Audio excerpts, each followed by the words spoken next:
السلام عليكم ورحمة الله وبركاته. إن الحمد لله نحمده ونستعينه ونستغفره ونؤمن به ونتوكل عليه ونثني عليه الخير كله ونعوذ بالله من شرور أنفسنا ومن سيئات أعمالنا.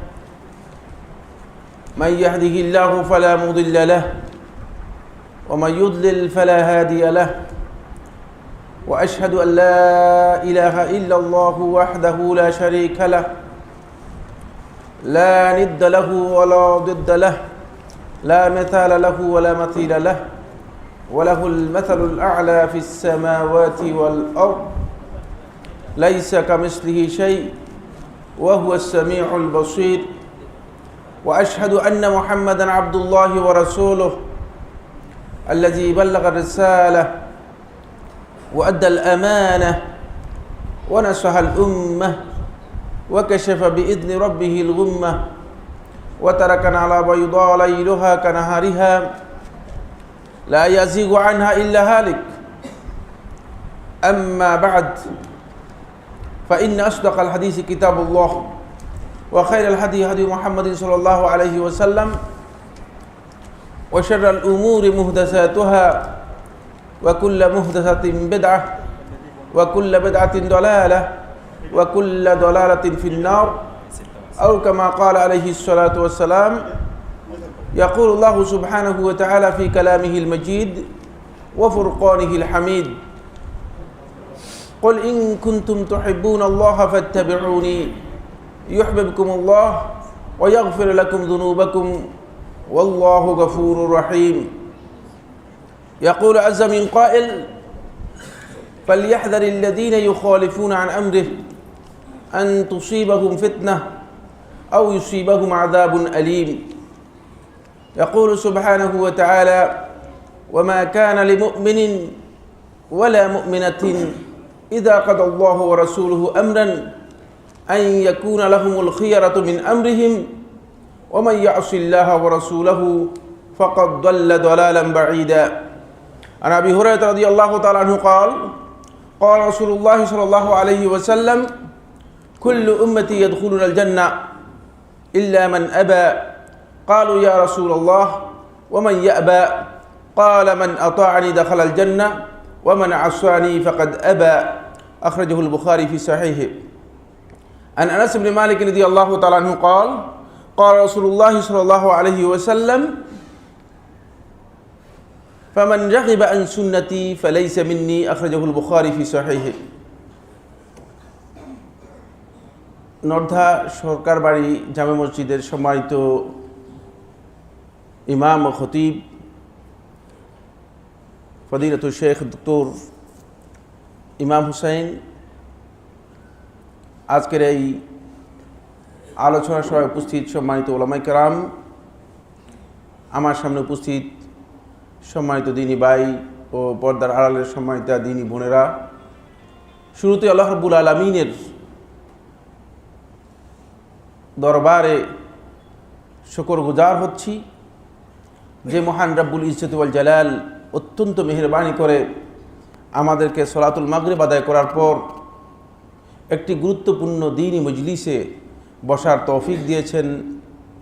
এই জন্য আল্লাহ রাব্বুল আলামিনের শুকরিয়া আদায় করি, আলহামদুলিল্লাহ।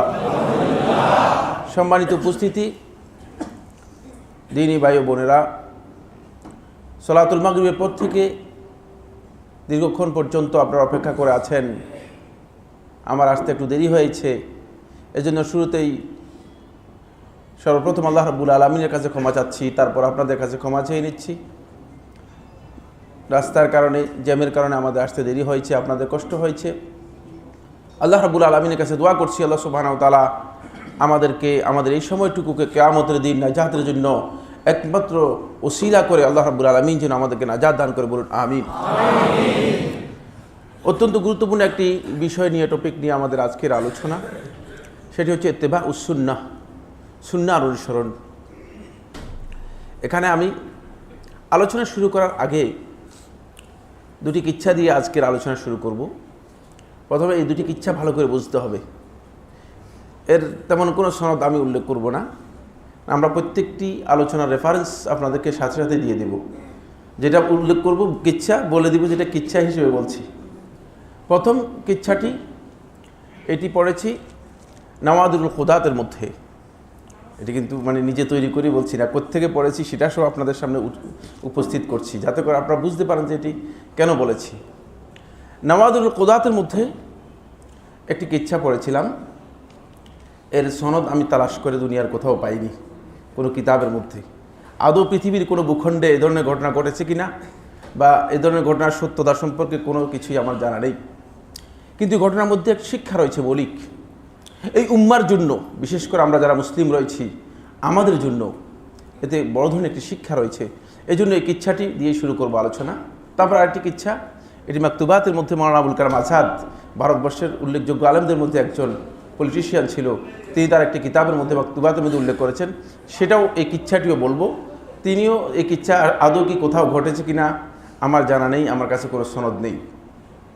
এরপর আমরা আজকের আলোচনার মধ্যে ইনশাআল্লাহ তাআলা চেষ্টা করব আপনাদের সাথে কয়েকটি বিষয় শেয়ার করার জন্য। আল্লাহ রাব্বুল আলামিন আমাদের সবাইকে তৌফিক দান করুন।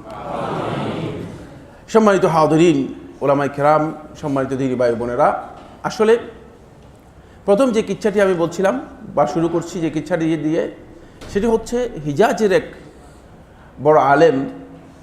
তিনি একবার ইচ্ছা করলেন যে মানে বসরার কোনো এক জনপদে মানে তাদের ইসলামের অবস্থা সম্পর্কে, তারা কতটুকু আসলে ইসলামের উপর আছে, কতটুকু মুসলমান, কতটুকু দ্বীনের উপর আছে, সুন্নাহর উপর আছে, এই বিষয়গুলো নিয়ে তাদের খোঁজখবর নেওয়ার জন্য তিনি ইচ্ছা করে সেই অঞ্চলে গেলেন।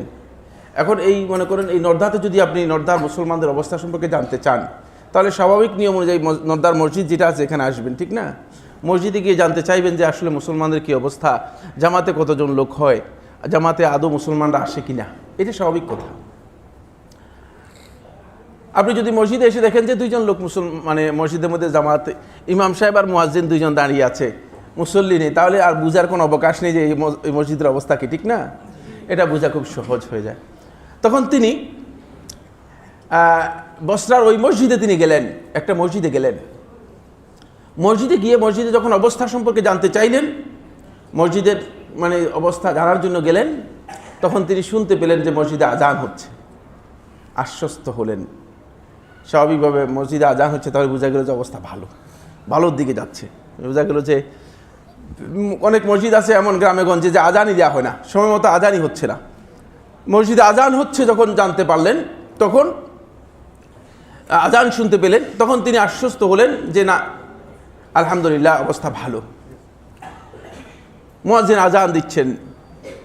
আজান দিতে দিতে এক পর্যায়ে মুয়াজ্জিন আজান দিচ্ছেন, তিনি শুনতে পেলেন আশহাদু আন্না মুহাম্মাদান ইয়াজউমু আন্নাহু রাসূলুল্লাহ।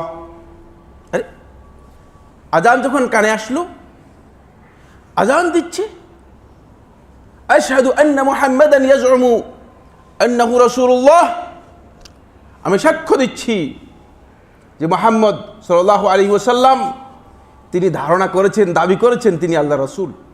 হতবাক হলেন। আমরা মুসলমানরা আজান দেই, বন্ধ করেন। হতবাক হলেন যে আমরা মুসলমানরা আজান দিই আশহাদু আন্না মুহাম্মাদার রাসূলুল্লাহ, যে আমি সাক্ষ্য দিচ্ছি মুহাম্মদ সাল্লাল্লাহু আলাইহি ওয়াসাল্লাম আল্লাহর রাসূল, এটা আমরা আজান দিই। কিন্তু এই মুয়াজ্জিন আজান দিচ্ছে আশহাদু আন্না মুহাম্মাদান ইয়াজউমু আন্নাহু রাসূলুল্লাহ, যে মুহাম্মদ সাল্লাল্লাহু আলাইহি ওয়াসাল্লাম দাবি করেছে, তিনি ধারণা করেছেন তিনি আল্লাহর রাসূল।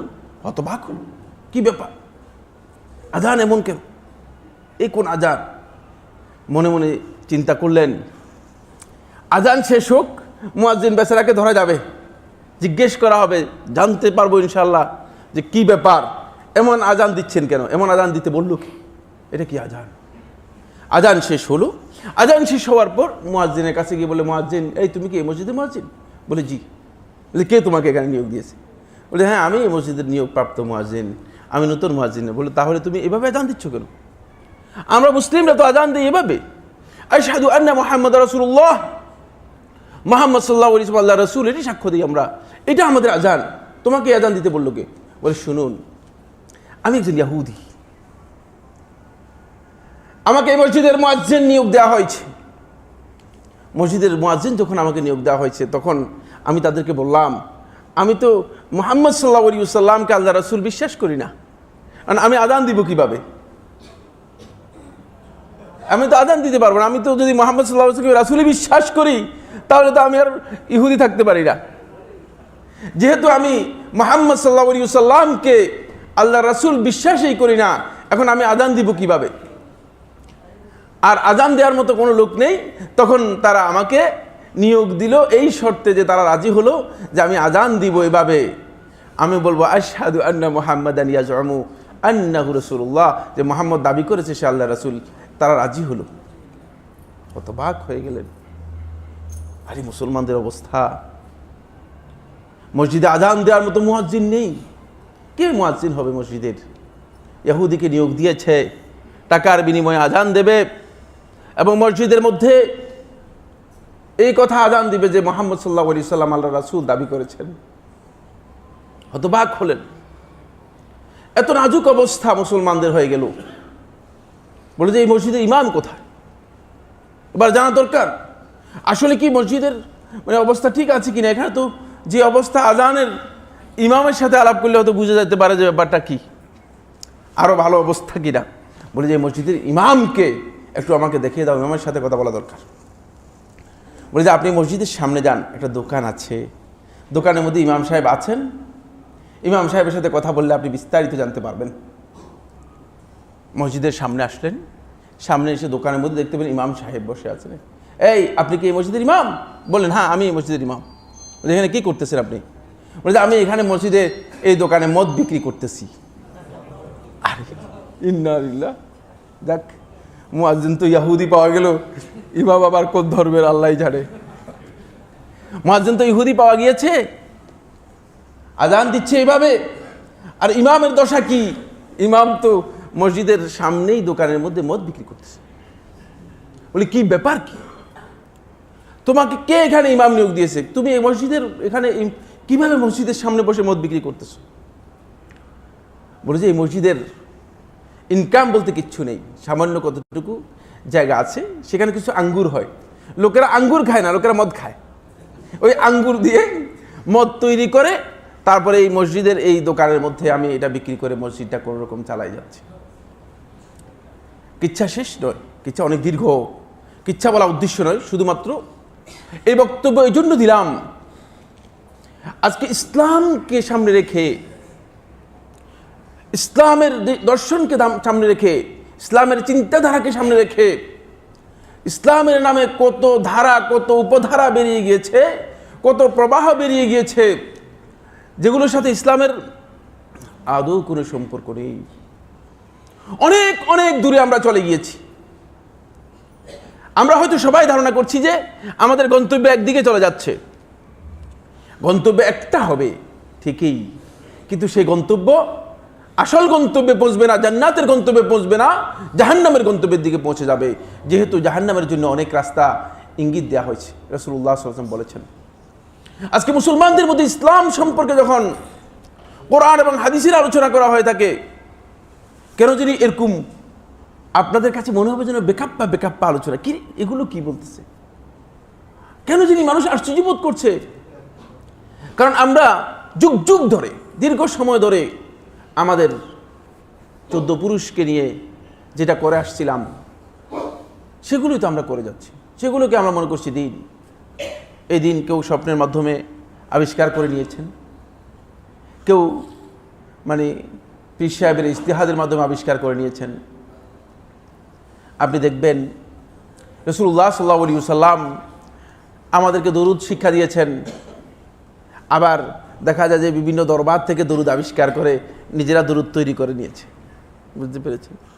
এই যে বিভিন্ন ইসলামের যে ধরন, সুরত, এই যে বিভিন্নতা, এর মাধ্যমে ইসলামের যে মৌলিক শিক্ষা রয়েছে, সেই শিক্ষা আজকে আমাদের কাছে একেবারেই বিস্তৃত হয়ে গিয়েছে, আমাদের কাছে অপরিচিত হয়ে গিয়েছে।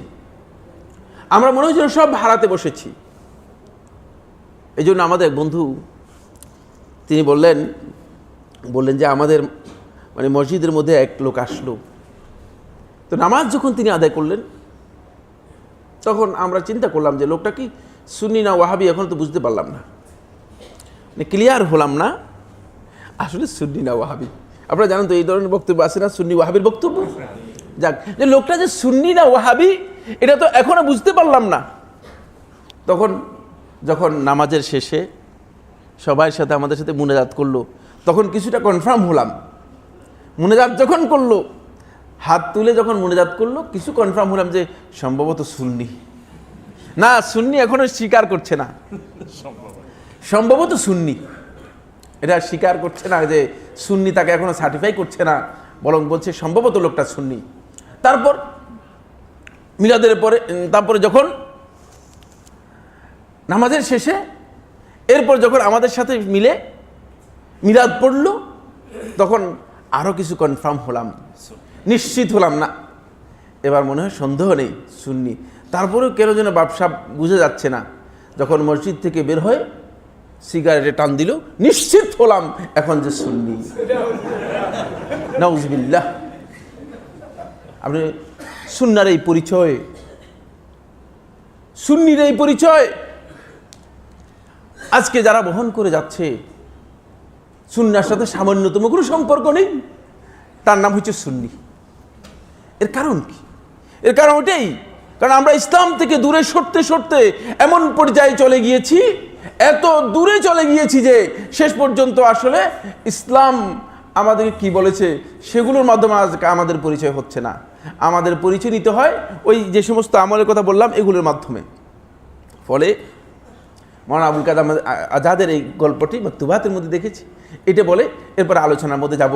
এখন আলোচনা আমি ঢুকিনি, এই গল্পগুলো আপনাদেরকে এই জন্য বললাম, এগুলো থেকে শিখার বিষয় আছে, সামনে আমি আমার আলোচনায় ইঙ্গিত দেব।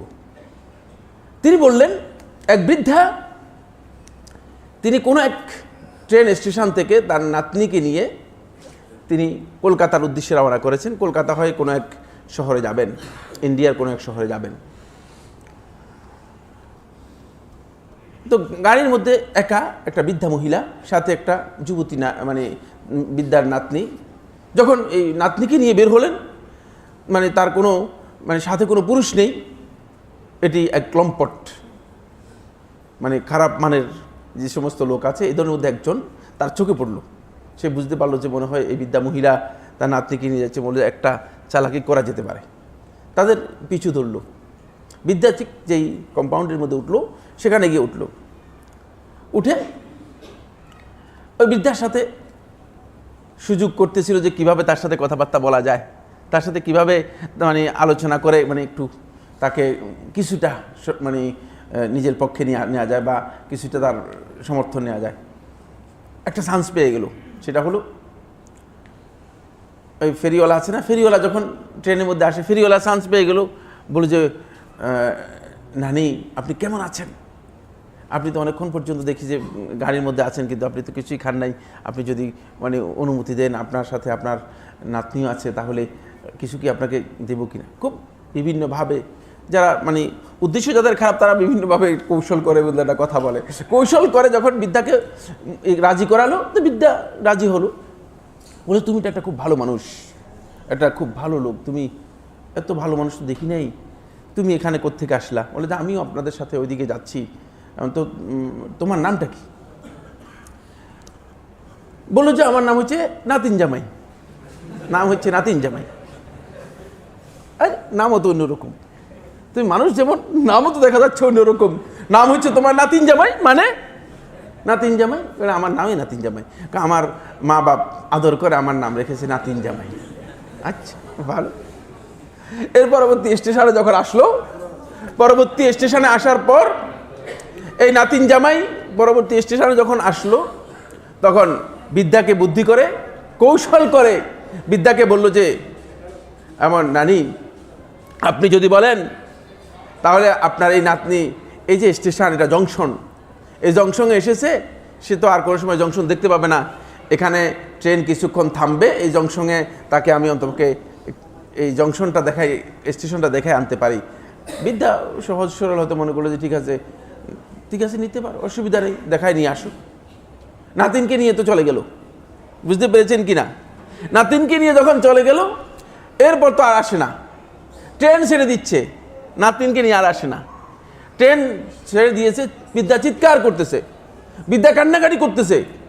লোকেরা বলে আপনি কাঁদেন কেন, আপনার কি সমস্যা? বলে যে আমার নাতিনকে নিয়ে গেছে। নাতিনকে নিয়ে গেছে, অসুবিধা কি? কে নিয়েছে? বলে যে নাতিন জামাই নিয়ে গিয়েছে। বলে আপনি কি পাগল নাকি? নাতিনকে নাতিন জামাই নিয়ে গেছে, আপনি কাঁদতেছেন মানে? নাতিনকে নাতিন জামাই নিয়ে গেছে, আপনি কাঁদতেছেন? বলে নাতিন জামাই নিয়ে গেছে, তারপরে বলতেছে নাতিন জামাই নিয়ে গিয়েছে। এখন বিদ্যা এটা বুঝেও বলতে পারতেছে না যে নকল নাতিন জামাই মূলত নাতিন নিয়ে চলে গিয়েছে। বুঝতে পেরেছেন কিনা? আজকে ইসলামের নামে নকল যে সুন্নিরা রয়েছে, নকল সুন্নিরা মূলত ইসলামের মূল সুন্নতকে সম্পূর্ণরূপে কি করে দিয়েছে? বিপর্যস্ত করে দিয়েছে। নকল সুন্নিদের কারণে রাসূলুল্লাহ সাল্লাল্লাহু আলাইহি ওয়াসাল্লামের সুন্নাতের অনুসরণ আজকে করা সম্ভব হচ্ছে না। কেউ নিজেকে আহলুল হক দাবি করছে, কেউ হাক্কানিয়তের দাবি করছে, কেউ আহলুস সুন্নাত দাবি করছে। এই ধরনের দাবি করে করে মূলত আল্লাহ রাসূল সাল্লাল্লাহু আলাইহি ওয়াসাল্লামের সুন্নাহকে উপেক্ষা করার নাম ছাড়া আর অন্য কিছু আমরা পাচ্ছি না। পরে রাসূলুল্লাহ সাল্লাল্লাহু আলাইহি ওয়াসাল্লাম যেই সুন্নাহ রেখে গিয়েছিলেন, যেই সুন্নাহর উপর কিয়ামত পর্যন্ত এই উম্মাদকে হেদায়েতের আলো দিয়ে গিয়েছিলেন, সেই সুন্নত নিয়ে কোনো আলোচনা নেই। সেই সুন্নতের কথা আলোচনা করলে আপনি বলেন যে আরে কি কথা বলতেছে, এগুলো তো কোনোদিন শুনলাম না, এগুলো তো কোনোদিন শুনলাম না, এই নতুন কথা কোত্থেকে আনলেন আপনি? এজন্য আমার বন্ধুগণ, আজকের এই আলোচনার আগেই আমি আপনাদের কাছে অত্যন্ত বিনয়ের সাথে আবেদন করব, অত্যন্ত বিনয়ের সাথে আবদার করব যে আপনারা আগে আলোচনাটা শুনবেন। হতে পারে আপনার দৃষ্টিভঙ্গির সাথে দ্বিমত হতেই পারে, আপনার বক্তব্য সাথে আমার বক্তব্য একসাথে নাও হতে পারে, কিন্তু শোনার চেষ্টা করুন। আমি আপনাদেরকে প্রথমে এই কথা বলে দিচ্ছি, আমি যা বললাম এটা ওহী নয়। কোরআন এবং হাদিস হচ্ছে ওহী, ঠিক কিনা? আমি যেটা বলছি এটা ওহী নয়। সুতরাং আমার কথা কোনো ভাই অথবা বন্ধুর যদি পছন্দ না হয়, তিনি না মানলেও আমি আপত্তি করব না। আমার সাথে কেউ দ্বিমত পোষণ করতে পারে, সবার অধিকার আছে, সবাই রাইট আছে। তিনি দ্বিমত পোষণ করতে পারেন আমার বক্তব্যের সাথে, কিন্তু দ্বিমত পোষণ করলেও তিনি দলিলের ভিত্তিতে দ্বিমত পোষণ করতে পারবেন। তাকে দলিল দিতে হবে, যেহেতু আল্লাহ সুবহানাহু ওয়া তাআলা কোরআনে কারীমের মধ্যে বলেছেন, কুল হাতু বুরহানাকুম ইন কুনতুম সাদিকিন। আল্লাহ রাব্বুল আলামিন বলেন, তোমরা তোমাদের দলিল দাও, তোমাদের প্রমাণ দাও। ইন কুনতুম সাদিকিন, যদি তোমরা সত্যবাদী হও তাহলে তোমাদেরকে অবশ্যই প্রমাণ দিতে হবে। আমার বন্ধুগণ, আসুন আমরা আজকে যেই মূল আলোচ্য বিষয়, সেই আলোচ্য বিষয়ের মধ্যে ঢুকি। আজকে যেই প্রেক্ষাপটে আমি ইসলামের কথা আলোচনা করছি, দুটি প্রেক্ষাপট আপনাদের সামনে তুলে ধরলাম। একটি প্রেক্ষাপট হচ্ছে এই, এখানে কি কোনো প্রবলেম আছে কিনা?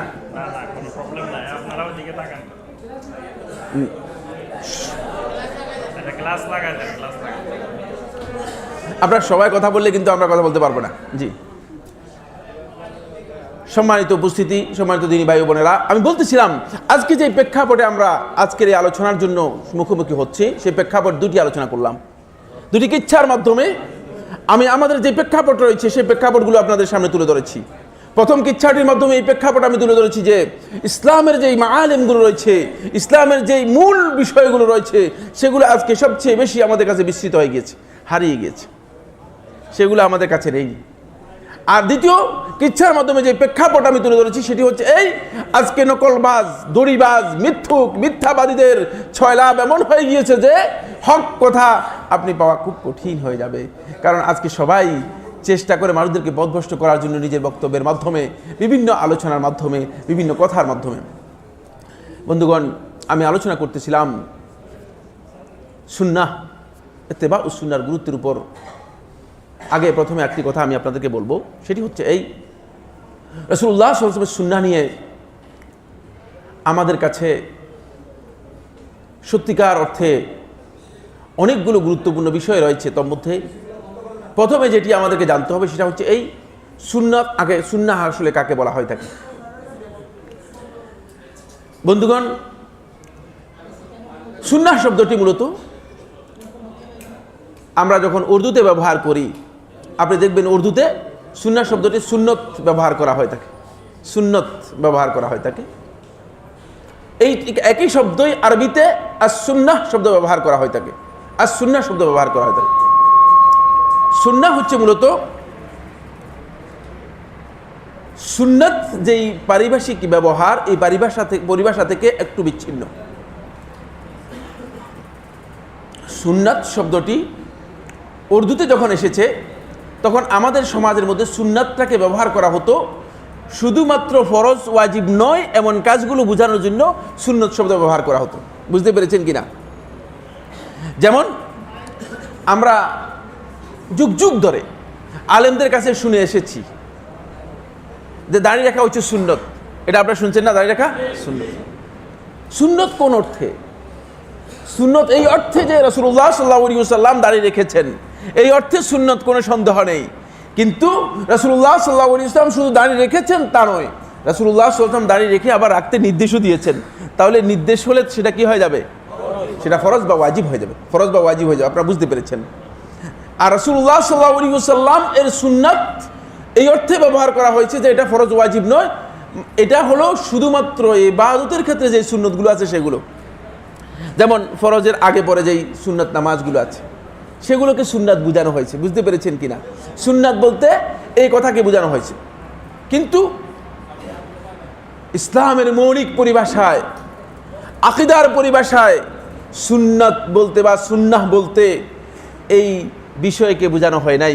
ফরজ এবং ওয়াজিব নয় এমন বিষয়কে বোঝানো হয় নাই, বরং যে বিষয়টি বোঝানো হয়েছে সেটি হচ্ছে সত্যিকার অর্থে ইসলামের মূল এবং মৌলিক বিষয়।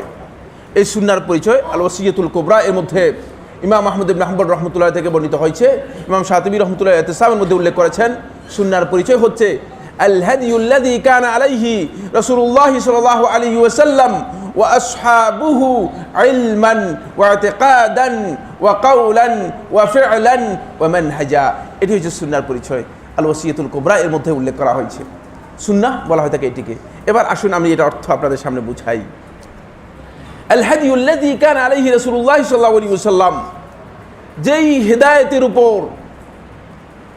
যেই দিক নির্দেশনার উপর রাসূলুল্লাহ সাল্লাল্লাহু আলাইহি ওয়াসাল্লাম ছিলেন, রাসূলুল্লাহ সাল্লাল্লাহু আলাইহি ওয়াসাল্লাম যেই হিদায়াতের উপর ছিলেন, ওয়া আসহাবুহু এর সাথে রাসূলুল্লাহ সাল্লাল্লাহু আলাইহি ওয়াসাল্লামের সাথে তার সাহাবীদেরকে জড়িয়ে দেওয়া হয়েছে এবং তার সাহাবীগণ ছিলেন। কারণ রাসূলুল্লাহ সাল্লাল্লাহু আলাইহি ওয়াসাল্লাম এই যে পথ, যেই পথ হিদায়াতের জন্য আমাদেরকে দেখিয়েছেন, এই পথের মধ্যে রাসূলুল্লাহ সাল্লাল্লাহু আলাইহি ওয়াসাল্লাম যাতে করে কিয়ামত পর্যন্ত আগত উম্মত বিভ্রান্ত না হয়, পথভ্রষ্ট না হয়, পথ হারা না হয়, এই জন্য আল্লাহ রাসূল সাল্লাল্লাহু আলাইহি ওয়াসাল্লাম তার সাহাবীদেরকে ইনক্লুড করে গেছেন। সহজভাবে চিনতে পারেন, সহজভাবে বুঝতে পারেন, এই জন্য সাহাবীদের কথা উল্লেখ করেছেন। কোথায় উল্লেখ করেছেন? এই রিওয়ায়াত করেছেন আবু দাউদ রহমতুল্লাহ তার সুনানের মধ্যে, হাকিম তার মুস্তাদাকের মধ্যে, ইমাম আহমদ ইবনে হাম্বল রহমতুল্লাহ তার মুস্তাদের মধ্যে সহিহ সনদে বর্ণনা করেছেন। শেখ নাসিরুদ্দিন আলবানী রহমতুল্লাহ সিলসিলার মধ্যে হাদিসটিকে সহিহ বলেছেন। রাসূলুল্লাহ সাল্লাল্লাহু আলাইহি ওয়াসাল্লাম ইরশাদ করেন, ওয়াসাতাফতারিকু উম্মতি ইলা 73 ফিরকা, আর অচিরেই আমার উম্মত 73টি ফিরকায় বিভক্ত হয়ে যাবে। ওয়াসাতাফতারিকু উম্মতি ইলা 73 ফিরকা, অচিরেই আমার উম্মত 73টি ফিরকায় বিভক্ত হয়ে যাবে। নাউজুবিল্লাহ। যদি রাসূলুল্লাহ সাল্লাল্লাহু আলাইহি ওয়াসাল্লাম এই উম্মত যে 73টি ফিরকায় বিভক্ত হয়ে যাবে, এই কথাটুকু, শুধু এই কথাটুকু বলতেন যে আমার উম্মত 73 ফিরকায় বিভক্ত হয়ে যাবে, এটাই উম্মতের জন্য, উম্মতের দুর্ভাগ্যের জন্য, উম্মত ক্ষতিগ্রস্ত হওয়ার জন্য যথেষ্ট, ঠিক কিনা? কারণ এই ফিরকাবন্দি যেটাকে ইসলাম হারাম করেছে, কঠিনভাবে আল্লাহ সুবহানাহু ওয়া তাআলা কোরআনের মধ্যে নিষেধ করেছেন, সেই ফিরকাবন্দির মধ্যে উম্মত বিভক্ত হয়ে যাবে 73 ফিরকায় বিভক্ত হয়ে যাবে, একটা দুইটা। এটাই যথেষ্ট ছিল যে উম্মতের জন্য আল্লাহ রাসূল সাল্লাল্লাহু আলাইহি ওয়াসাল্লামের এই বাণী, যে ভবিষ্যৎবাণী তিনি করেছেন যে আমার উম্মত 73 ফিরকায় বিভক্ত হয়ে যাবে, উম্মতের ক্ষতিগ্রস্ত হওয়ার জন্য। এরপর আল্লাহ রাসূল সাল্লাল্লাহু আলাইহি ওয়াসাল্লাম ওই হাদিসের মধ্যে বলতেছেন, এরপরে বলতেছেন কুল্লুহা ফিন্নার ইল্লা ওয়াহিদা। এবার বলছেন উম্মত যে 73 ফিরকায় বিভক্ত হবে তা নয়, বরং কুল্লুহা ফিন্নার, এই 73 ফিরকার সবাই জাহান্নামী হয়ে যাবে একটি ছাড়া। কত কঠিন কথা! এর অর্থ হচ্ছে এই, আমি আপনাদেরকে বললাম এখানে একটা নদী আছে, এই নদী পার হয়ে আপনাকে যেতে হবে, আর নদী পার হওয়ার জন্য 73টি নৌকা আছে, 73 নৌকা আপনি পার হতে পারবেন, কিন্তু একটা নৌকাও ওই পারে যাবে না, শুধু একটা যাবে, বাকি 72টাই যাবে না। তাহলে আপনারা হয়তো বলেন, সাইফুল্লাহ ভাই আপনি যদি বলতেন যে এখানে নৌকা নেই তাহলেই ভালো ছিল। কঠোরে দিয়েছেন, সত্যিকার এই বক্তব্যের মধ্যে অত্যন্ত কঠিন কথা এসে গিয়েছে যে কুল্লুহা ফিন্নার ইল্লা ওয়াহিদা, সবাই জাহান্নামী হবে একটি ছাড়া। আল্লাহ রাসূল সাল্লাল্লাহু আলাইহি ওয়াসাল্লামের বক্তব্য উম্মতের জন্য আরো কঠিন হলো। আর তিনি তো নিজের পক্ষ থেকে বক্তব্য দেন নাই। সুতরাং এই ঘটনা ঘটবে যে কোনো সন্দেহ আছে কিনা? আপনাদের কারো সন্দেহ আছে কিনা? আজকের যে দ্বিধা বিভক্তি, আজকে যে উম্মতের মধ্যে বিভিন্ন ফেরকাবন্দি, বিভিন্ন গ্রুপিং, আপনারা কি মনে করেন এই গ্রুপিং মানে এটা কি মানে আল্লাহ রাসূল সাল্লাল্লাহু আলাইহি ওয়াসাল্লাম এই ভবিষ্যৎবাণীর বাইরে না ভিতরে? এই ভবিষ্যৎবাণীর মধ্যেই আল্লাহ রাসূল সাল্লাল্লাহু আলাইহি ওয়াসাল্লাম বলে গেছেন এটা হবেই, এটা হতে বাধ্য। তাই কুল্লুহা ফিন্নার ইল্লা ওয়াহিদা, একটি ছাড়া। সাহাবীদের কাছে বিষয়টি কঠিন হয়ে গেল। এখন জানা দরকার, না জানলে উপায় নেই, না জানলে কি নেই, উপায় নেই। জানতেই হবে যে কারা সত্যিকার জান্নাতে যাবে, কারা এই পথ অনুসরণ করলে সত্যিকার জান্নাতে, কারা এরা, এদের পরিচয় জানতে হবে। এদের পরিচয় কি? হে আল্লাহ রাসূল সাল্লাল্লাহু আলাইহি ওয়াসাল্লাম প্রশ্ন করলেন, ক্বালু ইয়া রাসূলুল্লাহ, প্রশ্ন করলেন হে আল্লাহ রাসূল সাল্লাল্লাহু আলাইহি ওয়াসাল্লাম, ওয়া মা হিয়া, এরা কারা যারা শুধু জান্নাত লাভ করতে পারবে? একটি গ্রুপের কথা যে বললেন জান্নাত পাবে, নাজাত পাবে, এই জান্নাত প্রাপ্ত লোকেরা কারা? তারপর আল্লাহ রাসূল সাল্লাল্লাহু আলাইহি ওয়াসাল্লাম পরিচয় দিলেন, ক্বালা মা আনা আলাইহিল ইয়াউমা ওয়া আসহাবি। এই লফজটুকু ইমাম নাসাই সুনানুল কুবরার মধ্যে উল্লেখ করেছেন, বাইহাকি শুআবুল ঈমানের মধ্যে উল্লেখ করেছেন। তিনি বলেন মা আনা আলাইহি আসহাবি, মা আনা আলাইহিল ইয়াউম ওয়া আসহাবি। আজকের এই দিনে একটা মডেল দিয়েছেন আল ইয়াউমের মাধ্যমে। আপনি দেখেন না এখন গাড়িগুলোর মডেল দেওয়া হয় থাকে, একটা মডেল থাকে 2000 মডেল, 2009 মডেল, 2015 মডেল, ঠিক কিনা? প্রত্যেকটা জিনিসের কিন্তু মডেল আছে। মুহাম্মদ রাসূলুল্লাহ সাল্লাল্লাহু আলাইহি ওয়াসাল্লাম এই ইসলামের মডেল দিয়ে গেছেন। আল্লাহ রাব্বুল আলামিন কোরআনের মধ্যে মডেল দিয়ে গেছেন, আল ইয়াউমা আকমালতু লাকুম দীনাকুম। আজকের এই দিনে আমি তোমাদের ইসলামকে পরিপূর্ণ করলাম। ওই দিন নির্দিষ্ট করে দিয়েছেন। এই হাদিসের মধ্যেও মুহাম্মদ রাসূলুল্লাহ সাল্লাল্লাহু আলাইহি ওয়াসাল্লাম বলছেন আল মা আনা আলাইহিল ইয়াউম, আজকের এই দিনে আমি যার উপর রয়েছি, যেই কর্মপদ্ধতির উপর রয়েছি, ওয়া আসহাবি, এবং আমার সাথীগণ। দেখতে পেয়েছেন রাসূলুল্লাহ সাল্লাল্লাহু আলাইহি ওয়াসাল্লাম সাথীদের কথা উল্লেখ করেছেন, সুন্নাহর মধ্যে তাদের রাসূল সাল্লাল্লাহু আলাইহি ওয়াসাল্লাম ইনক্লুড করেছেন। কেন? কারণ হচ্ছে আপনাকে যদি কোরআন এবং হাদিস আপনার হাতে তুলে দেওয়া হয়, তাহলে কোরআন এবং হাদিসের ব্যাখ্যা করে আপনি ভরপুর করে দিবেন, ঠিক কিনা? আমাদের দেশে হাদিসের ব্যাখ্যা করে ভরপুর করে দেয়। হাদিসের ঘাট ভাঙতে ভাঙতে এক পর্যায়ে দেখা যায় যে হাদিসের পা আর মাথা একসাথে করে ফেলছে, ঠিক কিনা? আমি একদিন আমাদের উত্তরা কেন্দ্রীয় মসজিদের মধ্যে যখন খুতবা দিলাম, খুতবা দেওয়ার পরে খুতবার শেষে এক ব্যক্তি আসলেন। তিনি এসে বললেন যে শেখ, আপনি যে ব্যক্তির কথা বললেন জুমার সালাতের সময় আমরা আলোচনা করতেছিলাম তাহিয়াতুল মসজিদ সম্পর্কে, একটি সুন্নাহ আমাদের এই সমাজ থেকে সম্পূর্ণরূপে বিরান হয়ে গিয়েছে, সেটি হচ্ছে তাহিয়াতুল মসজিদ, ঠিক কিনা? সহিহ বুখারী হাদিস দ্বারা সাব্যস্ত হয়েছে। রাসূলুল্লাহ সাল্লাল্লাহু আলাইহি ওয়াসাল্লাম কত গুরুত্ব দিয়েছেন। আমি বললাম যে আল্লাহ রাসূল সাল্লাল্লাহু আলাইহি ওয়াসাল্লাম জুমার খুতবা দিচ্ছিলেন, মুসনাদে আহমদের সহিহ হাদিস দ্বারা সাব্যস্ত হয়েছে, জুমার খুতবা দিচ্ছিলেন। এমন সময় আল্লাহ রাসূল সাল্লাল্লাহু আলাইহি ওয়াসাল্লামের সাহাবী সুলাইক আল গাতাফানী রাদিয়াল্লাহু তাআলা আনহু মসজিদে প্রবেশ করলেন। এই সাহাবী আননোন কেউ না, অপরিচিত কেউ না, তার নাম রয়েছে, তার পরিচয় রয়েছে, তিনি হচ্ছেন সুলাইক আল গাতাফানী রাদিয়াল্লাহু তাআলা আনহু। রাসূলুল্লাহ সাল্লাল্লাহু আলাইহি ওয়াসাল্লামের সামনে মসজিদে প্রবেশ করলেন, খুতবা দিচ্ছিলেন। এসেই বসে গেলেন, মনে করলেন যে দেরি করে এসেছি, আবার যদি রাসূলুল্লাহ সাল্লাল্লাহু আলাইহি ওয়াসাল্লামের চোখে পড়ে যায় তাহলে কি জানি বলে রাসূলুল্লাহ সাল্লাল্লাহু আলাইহি ওয়াসাল্লাম। এজন্য আস্তে করে বসে গেলেন। আল্লাহ রাসূল সাল্লাল্লাহু আলাইহি ওয়াসাল্লামের সাহাবী রাসূলুল্লাহ সাল্লাল্লাহু আলাইহি ওয়াসাল্লাম চোখ পড়ে গেল। চোখ পড়ে যাওয়ার পর তো আল্লাহ রাসূল সাল্লাল্লাহু আলাইহি ওয়াসাল্লাম তার হেদায়েতের থেকে কাউকে মাহরুম করবেন না, যাতে করে কিয়ামত পর্যন্ত উম্মাহ এই হেদায়েত থেকে মাহরুম না হয়। এজন্য রাসূলুল্লাহ সাল্লাল্লাহু আলাইহি ওয়াসাল্লাম বললেন হাল রাকাতাইন, তুমি কি 2 রাকাত তাহিয়াতুল মসজিদ পড়েছো? ক্বালা লা ইয়া রাসূলুল্লাহ, বললেন হে আল্লাহ রাসূল সাল্লাল্লাহু আলাইহি ওয়াসাল্লাম আমি পড়ি নাই।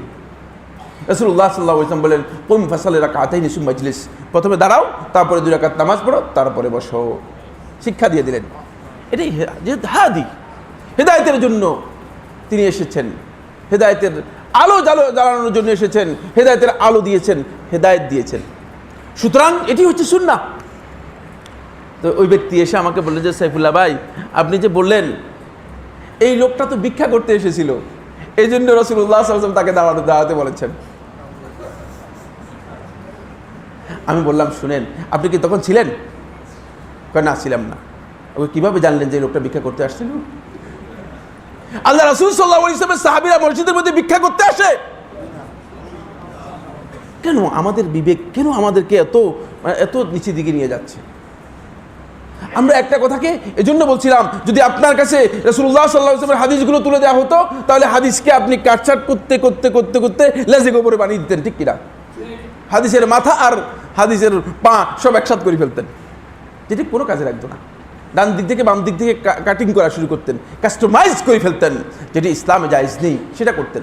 ফলে আল্লাহ রাসূল সাল্লাল্লাহু আলাইহি ওয়াসাল্লাম এখানে মডেল দেওয়ার সময়, ইসলামের যে মডেল দিলেন, সুন্নাহর যে মডেল দিলেন, এই মডেল দেওয়ার সময় আল্লাহ রাসূল সাল্লাল্লাহু আলাইহি ওয়াসাল্লাম স্পষ্ট করলেন, মা আনা আলাইহিল ইয়াউমা ওয়া আসহাবি। শুধু আমার হাদিস দেখবে তা নয়, সাথে আমার সাহাবীদের আমল জুড়ে দিলাম। এটাও কিন্তু সুন্নাহর মানদণ্ড গ্রহণ করতে পারবে, দেখতে পারবে যে তোমার কাজ শুদ্ধ আছে কিনা। এজন্য সুন্নাহর অনুসরণ করতে হলে আল্লাহ রাসূল সাল্লাল্লাহু আলাইহি ওয়াসাল্লামের সাহাবীরা কি কাজ করে গেছেন, তারা কি আদৌ এই কাজ করছেন কিনা, তাদের আমল কি এটি আছে কিনা, সেটা আপনার জেনে নিতে হবে। বুঝতে পেরেছেন কিনা? হাদিস একটা পেয়ে গেলেন, একজন বর্ণনা করেছে এবং এই হাদিসের বর্ণনাকারীও ঠিক নাই, তারপরে আপনি সেটা অনুযায়ী আমল শুরু করে দিবেন, ব্যাপারটা এমন কিনা? না, এটি একটা রাস্তা। সুনান ইবনে মাজার সহিহ হাদিসের মধ্যে রাসূলুল্লাহ সাল্লাল্লাহু আলাইহি ওয়াসাল্লাম ইরশাদ করেন, তারাকতুকুম আলাল মাহজ্জাতিল বাইদা লাইলুহা কানাহারিহা লা ইয়াজিগু আনহা ইল্লা হালিক। তারাকতুকুম আলাল মাহজ্জাতিল বাইদা, তোমাদেরকে রেখে যাচ্ছি আমি সুস্পষ্ট শুভ্র সুন্দর দিনের উপর। লাইলুহা কানাহারিহা, এর অন্ধকার বিষয়গুলো, অস্পষ্ট বিষয়গুলো দিনের মতো স্পষ্ট। এখানে কোনো গুঞ্জাইশ নেই, এখানে কোনো 60,000 গোপন, 30,000 জাহিরি, 60,000 বাতিনি, এ ধরনের কোনো বক্তব্য নেই। বুঝতে পেরেছেন কিনা? সব এখানে স্পষ্ট। লাইলুহা কানাহারিহা লা ইয়াজিগু আনহা ইল্লা হালিক। শুধু যে নিজেকে ধ্বংস করেছে সেই কেবলমাত্র এখানে বক্রতার অনুসরণ করে ডানে যায় বামে যায়, ডানে যায় বামে যায়। কেন আপনি এত ডান বাম করছেন আমার বন্ধু? কোনো দরকার নেই। একটাই রাস্তা, একটাই গন্তব্য। এই গন্তব্যের পথটা আমি আপনাদের কাছে সহিহ বুখারীর হাদিস দিয়ে বলে দিচ্ছি। 7280 নম্বর হাদিস, হাদিসে বর্ণনা করেছেন আবু হুরায়রা রাদিয়াল্লাহু আনহু। 7280 নম্বর হাদিসের মধ্যে আমার নবী সাল্লাল্লাহু আলাইহি ওয়াসাল্লাম এই গন্তব্যের একমাত্র পথ কোনটি হবে, কোন পথ দিয়ে আপনি সত্যিকার জান্নাতে যেতে পারবেন, স্পষ্ট করে দিয়েছেন। আসুন, আবু হুরায়রা রাদিয়াল্লাহু আনহু বর্ণনা করেন, তিনি বলেন, রাসূলুল্লাহ সাল্লাল্লাহু আলাইহি ওয়াসাল্লাম ইরশাদ করেছেন, কুল্লু উম্মতি ইয়াদখুলুনাল জান্নাহ, আমার উম্মতের সবাই জান্নাতে প্রবেশ করবে। আগের যে হাদিসটা আবু দাউদ থেকে বর্ণনা করলাম, ওই হাদিসের মধ্যে বললেন আমার উম্মত 73 ফিরকায় বিভক্ত হয়ে যাবে। বুঝেন ভালো করে, এটা উম্মতের জন্য দুঃসংবাদ। উম্মত দ্বিধা বিভক্ত হয়ে যাবে, বড় ধরনের দুঃসংবাদ উম্মতের জন্য বললেন। আর পরবর্তী হাদিসের মধ্যে আমার নবী সাল্লাল্লাহু আলাইহি ওয়াসাল্লাম বলছেন, কুল্লু উম্মতি ইয়াদখুলুনাল জান্নাহ, আমার উম্মতের সবাই জান্নাতে প্রবেশ করবে। এটা কত বড় সৌভাগ্যের বিষয়, কত বড় সুসংবাদ। আগেরটা যেমন কঠিন দুঃসংবাদ, পরেরটা কি সবচেয়ে বড় সুসংবাদ। খুব ভালো লাগলো যখন আমার নবী সাল্লাল্লাহু আলাইহি ওয়াসাল্লাম এই কথাটা শুনলেন। কিন্তু নবী সাল্লাল্লাহু আলাইহি ওয়াসাল্লাম এই কথার সাথে যোগ করে দিলেন আরেকটা কথা, ইল্লা মান আবা, শুধু ওই ব্যক্তি জান্নাতে যেতে পারবে না যে জান্নাতে যেতে অস্বীকার করলো, যেতে চাইল না। আমার বন্ধুগণ, আপনাদের এখানে একজন একজন করে জিজ্ঞেস করি, জান্নাতে যেতে চাইবে না এরকম লোক আছে নাকি? পাওয়া যাবে কি না? আরে কবর পূজারী যে কবরের মধ্যে সিজদা দিচ্ছে, তাকে যদি বলেন আপনি জাহান্নামে যেতে চান কিনা, রাজি হবে কিনা? যে সবচেয়ে বড় মুশরিক, সেও কি মনে করবে যে আমি জাহান্নামে যেতে চাই, এরকম বলবে কিনা? আপনারা কি মনে করেন? কোনদিন বলবেন? অথচ আমার নবী সাল্লাল্লাহু আলাইহি ওয়াসাল্লাম বলছেন, খুব ভালো করে বুঝেন, আমার নবী সাল্লাল্লাহু আলাইহি ওয়াসাল্লাম বলছেন, ইল্লা মান আবা, শুধু জান্নাতে ওই ব্যক্তিই যাবে না যে জান্নাতে যেতে চাইল না। জান্নাতে যেতে চাইল না, অস্বীকার করলো জান্নাতে যেতে। এত স্পষ্ট বক্তব্যের পরে যখন রাসূলুল্লাহ সাল্লাল্লাহু আলাইহি ওয়াসাল্লাম বললেন জান্নাতে যেতে চাইবে না যে, সে ছাড়া আর সবাই জান্নাতে যাবে, আল্লাহ রাসূল সাল্লাল্লাহু আলাইহি ওয়াসাল্লামের সাহাবীদের কাছে এটা অস্পষ্ট হয়ে গেল, বক্তব্য অস্পষ্ট হয়ে গেল।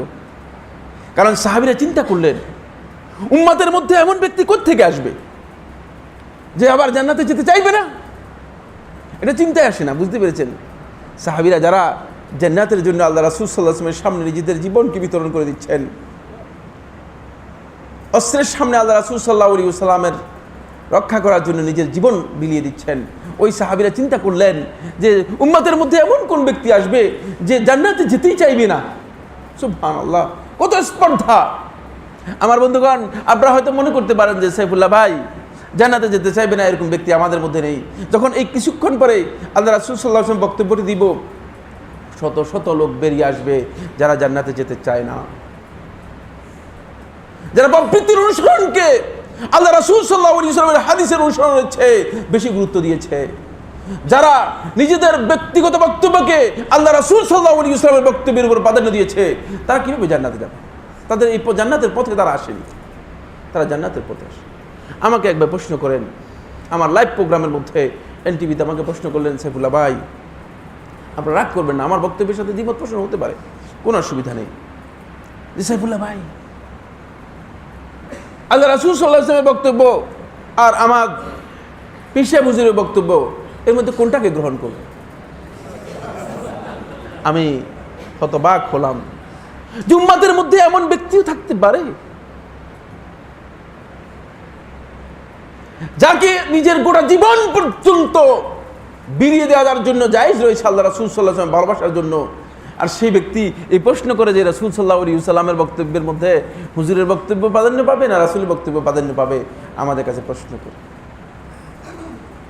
আশ্চর্য বোধ করতে হয়। এরকম লোক উম্মতের মধ্যে আছে। এজন্য এটা আপনাদের জানতে হবে। রাসূল সাল্লাল্লাহু আলাইহি ওয়াসাল্লামের সাহাবীরা প্রশ্ন করলেন, ক্বালু ইয়া রাসূলাল্লাহি ওয়া মান ইয়াবা, হে আল্লাহর রাসূল সাল্লাল্লাহু আলাইহি ওয়াসাল্লাম, কে ওই ব্যক্তি যেই জান্নাতে যেতে অস্বীকার করবে, জান্নাতে যেতে চাইবে না? বুঝলাম না, আমাদের কাছে স্পষ্ট হয়নি, আমরা বিষয়টা উপলব্ধি করতে পারিনি। উম্মতের মধ্যে কে এমন ব্যক্তি আছে যে জান্নাতে যেতে চাইবে না? ক্বাল, রাসূলুল্লাহ সাল্লাল্লাহু আলাইহি ওয়াসাল্লাম উত্তর দিলেন, স্পষ্ট করে দিলেন, আমার বন্ধুগণ, কোন বক্তব্য আমার নবী সাল্লাল্লাহু আলাইহি ওয়াসাল্লাম কিয়ামত পর্যন্ত আগত উম্মতের জন্য যার মধ্যে হিদায়াত রয়েছে, কোন বক্তব্য তিনি গোপন করে গিয়েছেন এই কথা দুনিয়ার কেউ বললে তিনি মিথ্যা আরোপ করেছেন মুহাম্মদ সাল্লাল্লাহু আলাইহি ওয়াসাল্লামের উপর। বুঝতে পেরেছেন? কিয়ামত পর্যন্ত উম্মতের হিদায়াত যেই বক্তব্যের মধ্যে রয়েছে, যেই কাজের মধ্যে রয়েছে, সেটা তিনি বলেছেন, সেটা তিনি দেখিয়েছেন, কোনো সন্দেহ নেই এর মধ্যে। ক্বাল মান আতাআনি দাখালাল জান্নাহ, রাসূলুল্লাহ সাল্লাল্লাহু আলাইহি ওয়াসাল্লাম বললেন যে আমার সুন্নতের আনুগত্য করবে, যে আমার আনুগত্য করবে সেই জান্নাতে প্রবেশ করবে। ওয়া মান আসানি, যে আমার অবাধ্য হবে, আমার সুন্নতকে মেনে নেবে না, ফাকাদ আবা, সেই জান্নাতে যেতে চাইল না। সুন্নাত যে ব্যক্তি মেনে নিল না, রাসূলুল্লাহ সাল্লাল্লাহু আলাইহি ওয়াসাল্লামের হাদিস যে ব্যক্তি মেনে নিল না, সুন্নাহকে যে অনুসরণ করলো না, সে মূলত জান্নাতে যেতেই চায়। এবার দেখুন না, দুইটি উদাহরণ দিই, সরাসরি হাদিস থেকে উদাহরণগুলো আমি দিচ্ছি। এক নম্বর উদাহরণ, এই উদাহরণটি হচ্ছে আমার বন্ধুগণ আল্লাহ রাসূল সাল্লাল্লাহু আলাইহি ওয়াসাল্লামের সবচেয়ে কাছের সাহাবী আব্দুল্লাহ ইবনে রাওয়াহা রাদিয়াল্লাহু তাআলা আনহু। আপনারা জানেন যিনি তাবুকের যুদ্ধে আল্লাহ রাসূল সাল্লাল্লাহু আলাইহি ওয়াসাল্লামের সেনাপতির দায়িত্ব নিয়ে গিয়েছিলেন, তাবুকের যুদ্ধ থেকে আর তাবুকের যুদ্ধে শাহাদাত বরণ করেছে।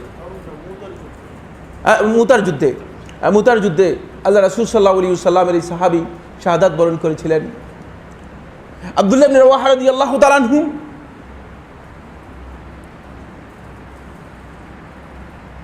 একদিন মসজিদের মধ্যে আসছেন, মসজিদে প্রবেশ করার জন্য মসজিদে আসতেছেন, এমন সময় আব্দুল্লাহ ইবনে রাওয়াহা রাদিয়াল্লাহু তাআলা আনহু শুনতে পেলেন, আব্দুল্লাহ ইবনে রাওয়াহা রাদিয়াল্লাহু তাআলা শুনতে পেলেন যে রাসূলুল্লাহ সাল্লাল্লাহু আলাইহি ওয়াসাল্লাম কোন ব্যাপারে রাসূলুল্লাহ সাল্লাল্লাহু আলাইহি ওয়াসাল্লাম নির্দেশ দিচ্ছেন তাদেরকে বসার জন্য। আব্দুল্লাহ ইবনে রাওয়াহা রাদিয়াল্লাহু তাআলা রাস্তায় ছিলেন, রাস্তায় বসে গেলেন, রাসূলুল্লাহ সাল্লাল্লাহু আলাইহি ওয়াসাল্লামের নির্দেশকে এমনভাবে অনুসরণ করলেন, রাস্তায় বসে গেলেন। জিজ্ঞেস করা হলো, আব্দুল্লাহ ইবনে রাওয়াহা রাদিয়াল্লাহু তাআলাকে জিজ্ঞেস করা হলো, তুমি রাস্তায় বসে গেলে কেন? বলে যে আল্লাহ রাসূল সাল্লাল্লাহু আলাইহি ওয়াসাল্লাম যখন বলতেছিলেন বসার জন্য, আমার মনে হচ্ছিল যেন এই বক্তব্য আমাকেই দেওয়া হচ্ছে, আমি সাথে সাথে বসা ছাড়া আমার আর কোনো বিকল্প ছিল না, আর কোনো বিকল্প ছিল না। উহুদের যুদ্ধে সহিহ বুখারী riwayতের মধ্যে এসেছে, সহিহ বুখারী হাদিস কিতাবুল মাগাজির মধ্যে দেখেন, উহুদের যুদ্ধে আল্লাহ রাসূল সাল্লাল্লাহু আলাইহি ওয়াসাল্লামের সবচেয়ে কাছের মানুষ হামজা ইবনে আব্দুল মুত্তালিব রাদিয়াল্লাহু তাআলা আনহু শাহাদাত বরণ করেছেন। সৈয়দুশ শুহাদা রাসূলুল্লাহ সাল্লাল্লাহু আলাইহি ওয়াসাল্লামের চাচা শাহাদাত বরণ করেছেন। আল্লাহ রাসূল সাল্লাল্লাহু আলাইহি ওয়াসাল্লামের চাচা হামজা ইবনে আব্দুল মুত্তালিব রাদিয়াল্লাহু তাআলা আনহু যখন শাহাদাত বরণ করলেন, তখন খবর হয়ে গেল মদিনার মধ্যে যে হামজাকে হত্যা করা হয়েছে। শুধু হত্যা করা হয়েছে তা নয়, হত্যার পরে হামজা রাদিয়াল্লাহু তাআলা আনহুকে মসলা করা হয়েছে, তার অঙ্গ প্রত্যঙ্গ কেটে ফেলা হয়েছে, তার বুক বিদীর্ণ করা হয়েছে। হামজা রাদিয়াল্লাহু তাআলা বুক বিদীর্ণ করা হয়েছে, তাকে বিকৃত করে ফেলা হয়েছিল। হামজা রাদিয়াল্লাহু তাআলা হত্যার এই ঘটনা যখন মদিনায় খবর পৌঁছে গেল, আল্লাহ রাসূল সাল্লাল্লাহু আলাইহি ওয়াসাল্লাম ফুফু সাফিয়া বিনতে আব্দুল মুত্তালিব রাদিয়াল্লাহু তাআলা আনহা, তিনি হামজা এর বোন, তিনি যখন শুনতে পেলেন যে হামজাকে হত্যা করা হয়েছে, তিনি কান্নায় ভেঙে পড়লেন। মহিলাদের আবেগ বেশি, ভাইকে হত্যা করেছে, ভাই শহীদ হয়েছে। যখন এই বক্তব্য সাফিয়া রাদিয়াল্লাহু তাআলা শুনতে পেলেন, তিনি উহুদের দিকে রওনা করলেন, উহুদের দিকে আসা শুরু করলেন, আর তিনি কান্নায় ভেঙে পড়ছেন। উহুদের শহীদদের লাশগুলো একত্রিত করা হচ্ছে। রাসূলুল্লাহ সাল্লাল্লাহু আলাইহি ওয়াসাল্লাম এমনি সময় লক্ষ্য করলেন যে মদিনার দিক থেকে সাফিয়া দৌড়ে আসছে, সাফিয়া কাঁদতে কাঁদতে আসতেছে। রাসূলুল্লাহ সাল্লাল্লাহু আলাইহি ওয়াসাল্লাম দেখলেন, আজকে যদি সাফিয়া হামজা সম্পর্কে আমাকে কিছু বলে, তাহলে তাকে আমি বুঝাতে পারবো না, আমার জন্য কঠিন হয়ে যাবে। ভাইকে হত্যা করা হয়েছে, এই আবেগ নিয়ে মদিনা থেকে দৌড়ে আসতেছে সাফিয়া। সুতরাং রাসূলুল্লাহ সাল্লাল্লাহু আলাইহি ওয়াসাল্লাম এক সাহাবীকে বললেন, তুমি সাফিয়াকে প্রথম ঠেকাও। আল্লাহ রাসূল সাল্লাল্লাহু আলাইহি ওয়াসাল্লাম এই সাহাবী সামনের দিকে অগ্রসর হয়ে গেলেন। অগ্রসর হয়ে গিয়ে এক অবলা নারী, ভাইকে হত্যা করা হয়েছে, আবেগ নিয়ে মদিনা থেকে উহুদ পর্যন্ত চলে আসছেন, কান্নায় ভেঙে পড়ছেন। তাকে বললেন, লাকাদ আযামা আলাইকি রাসূলুল্লাহ সাল্লাল্লাহু আলাইহি ওয়াসাল্লাম সাফিয়া কিফি ওয়াসকুতি। সাফিয়া, আল্লাহ রাসূল সাল্লাল্লাহু আলাইহি ওয়াসাল্লাম তোমাকে থেমে যেতে বলেছে, সুতরাং তুমি থেমে যাও, তুমি আর সামনে যাবে না। সেখানেই সাফিয়া রাদিয়াল্লাহু তাআলা আনহা বসে পড়েছেন, থেমে গিয়েছেন, সামনে আর যান। সুন্নাহর অনুসরণ, সেখানেই থেমে গেছেন। যতই আবেগ থাকুক না কেন, আপনার আবেগ থাকতেই পারে, কোনো সন্দেহ নেই। মানুষ বিভিন্নভাবে আবেগ প্রবল হয়, যতই আবেগ থাকুক না কেন, কিন্তু আল্লাহ রাসূল সাল্লাল্লাহু আলাইহি ওয়াসাল্লামের নির্দেশনা যখন আপনার কাছে স্পষ্ট হয়ে যাবে আমার বন্ধুগণ, সেখানে আপনাকে থামতে হবে। যদি আপনি এই পথের অনুসারী হন, আর যদি আপনি বিভিন্ন পথের অনুসারী হন, কিছু স্বপ্নে পেয়েছেন, কিছু বুজুর্গ হুজুরে বের করেছে, এই ধরনের ইজতিহাদের অনুসারী হন, তাহলে আপনি বিভিন্ন পথের বিভিন্ন মতের বক্তব্য দিতে পারেন, কোনো আপত্তি নেই। কিন্তু সুন্নাহর এই পথ হচ্ছে এই ধরনের। এবার দেখুন না রাসূলুল্লাহ সাল্লাল্লাহু আলাইহি ওয়াসাল্লাম কিভাবে জিনিসটি দেখিয়েছেন।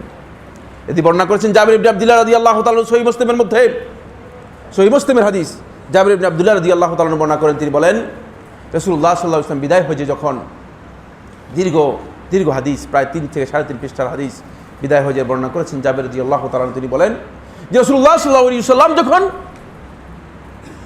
মুজদালিফা থেকে সকাল বেলায় রাসূলুল্লাহ সাল্লাল্লাহু আলাইহি ওয়াসাল্লাম মিনার উদ্দেশ্যে রওনা করলেন, তখন রাসূলুল্লাহ সাল্লাল্লাহু আলাইহি ওয়াসাল্লাম বললেন, ইলতাকাত লি হাসায়াত, যে আমার জন্য কিছু ছোট ছোট কঙ্কর, পাথর কুচি, ওই জামারাতে নিক্ষেপ করার জন্য এই কঙ্করগুলো আমার জন্য কি করো, একত্রিত করো, জড়ো করো, জমা করো। তখন রাসূলুল্লাহ সাল্লাল্লাহু আলাইহি ওয়াসাল্লামের জন্য কঙ্কর নিক্ষেপ করার জন্য কিছু কঙ্কর একত্রিত করা হলো। এই কঙ্করগুলো আল্লাহ রাসূল সাল্লাল্লাহু আলাইহি ওয়াসাল্লামের হাতে নিলেন। হাতে নিয়ে এর মধ্যে থেকে একটা জিনিস, একটা পছন্দ হলো না, ফেলে দিলেন। কেউ কেউ বলছেন যে একটা গোবর ছিল, রাসূলুল্লাহ সাল্লাল্লাহু আলাইহি ওয়াসাল্লাম ফেলে দিলেন। তারপরে কঙ্করগুলো রেখে একটি কঙ্কর রাসূলুল্লাহ সাল্লাল্লাহু আলাইহি ওয়াসাল্লাম এভাবে হাতে নিলেন। হাতে নিয়ে রাসূল সাল্লাল্লাহু আলাইহি ওয়াসাল্লাম উপস্থিত সাহাবায়ে কেরামকে লক্ষ্য করে বললেন, লিমিসলি হাযা ফারমু ওয়া ইয়্যাকুম ওয়াল গুলু ফিদ-দীন ওয়া লা তাগলু। লিমিসলি হাযা ফারমু, এই যে কঙ্কর দেখালাম, এই ছোট্ট এই কঙ্করের মতো কঙ্কর নিক্ষেপ করবা, এই কঙ্করের মতো কঙ্কর নিক্ষেপ করবা। ওয়া ইয়্যাকুম ওয়াল গুলু ফিদ-দীন, দ্বীনের ব্যাপারে তোমরা সীমা লঙ্ঘন করবে না, তোমরা বাড়াবাড়ি করো না। একটা পাথরের ক্ষেত্রে আল্লাহ রাসূল সাল্লাল্লাহু আলাইহি ওয়াসাল্লাম তার আনুগত্য কিভাবে করবেন সেটা পর্যন্ত দেখিয়ে গেলেন, ঠিক না? কিভাবে আপনি অনুসরণ করবেন দেখাই গেলেন। আর গোটা ইবাদতের ক্ষেত্রে, সালাতের ক্ষেত্রে, সিয়ামের ক্ষেত্রে, হজের ক্ষেত্রে আল্লাহ রাসূল সাল্লাল্লাহু আলাইহি ওয়াসাল্লামের ইবাদত কিভাবে হবে সেটা আমরা জানবো না? সেটাকে তিনি দেখিয়ে যান নাই? পাথরের জন্য আনুগত্যের কথা দেখালেন, সালাত কিভাবে আদায় করব সেটা কি দেখিয়ে যান নাই? তাহলে কেন আমরা এত বিভাগের মধ্যে আছি? কোথায় সমস্যা? সমস্যা একটাই, সেটা হচ্ছে আমরা কোথাও না কোথাও আমাদের মধ্যে অন্ধত্ব কাজ করছে, কোথাও কোথাও ভুল জিনিস কাজ করছে। ফলে আমরা হেদায়েতের যে আলো রয়েছে সেই আলো যতই আমার সামনে জ্বালানো হোক না কেন, আপনি অন্ধ ব্যক্তির সামনে লাইট যতই বড় করেন না কেন, তিনি কি দেখবেন কিনা? আপনি কি মনে করেন মুরব্বী দেখবে অন্ধ? না, দেখবে না। আপনি লাইট যতই বড় করেন না কেন, যতই আলো প্রজ্বলিত করেন না কেন, যে অন্ধ তার সামনে যতই আলো দেন না কেন সে দেখবে না। আসলে আগে তার চোখ দুটি খুলতে হবে, তার চোখ খোলার পথ আপনাকে বের করতে হবে। শুধু অন্ধ হয়ে বসে থাকলে চলবে না। এই রাস্তায় চলতে হলে আপনাকে অবশ্যই জানতে হবে যে আপনি আসলে কোন পথ দিয়ে অতিক্রম করছেন, আপনার পথ ঠিক আছে কিনা। কতক্ষণ পর্যন্ত চলবে? শেষ করতে আরেকটু পরে না? সম্মানিত উপস্থিতি, দিনী ভাই বোনেরা, তাই আমাদেরকে আল্লাহ রাসূল সাল্লাল্লাহু আলাইহি ওয়াসাল্লামের সুন্নাহর অনুসরণকে আমাদের সেভাবে গ্রহণ করতে হবে, যেভাবে গ্রহণ করলে সত্যিকার আমরা সুন্নাহ অনুযায়ী নিজের জীবনকে পরিচালিত করতে পারি। এই জন্য আল্লাহ রাব্বুল আলামিন কোরআনে কারীমে সূরা আলে ইমরানের 31 এবং 32 নম্বর আয়াত, সূরা আলে ইমরানের 31 এবং 32 নম্বর আয়াত, যেটি আমি তিলাওয়াত করলাম আপনাদের সামনে, আল্লাহ সুবহানাহু ওয়া তাআলা কি ইরশাদ করেন একটু দেখেন। কুল ইন কুনতুম তুহিব্বুনাল্লাহা ফাত্তাবিউনি, কুল, আপনি বলুন, ইন কুনতুম তুহিব্বুনাল্লাহ, যদি তোমরা আল্লাহ রাব্বুল আলামিনকে ভালোবাসে থাকো, ফাত্তাবিউনি, তাহলে আমার অনুসরণ করো।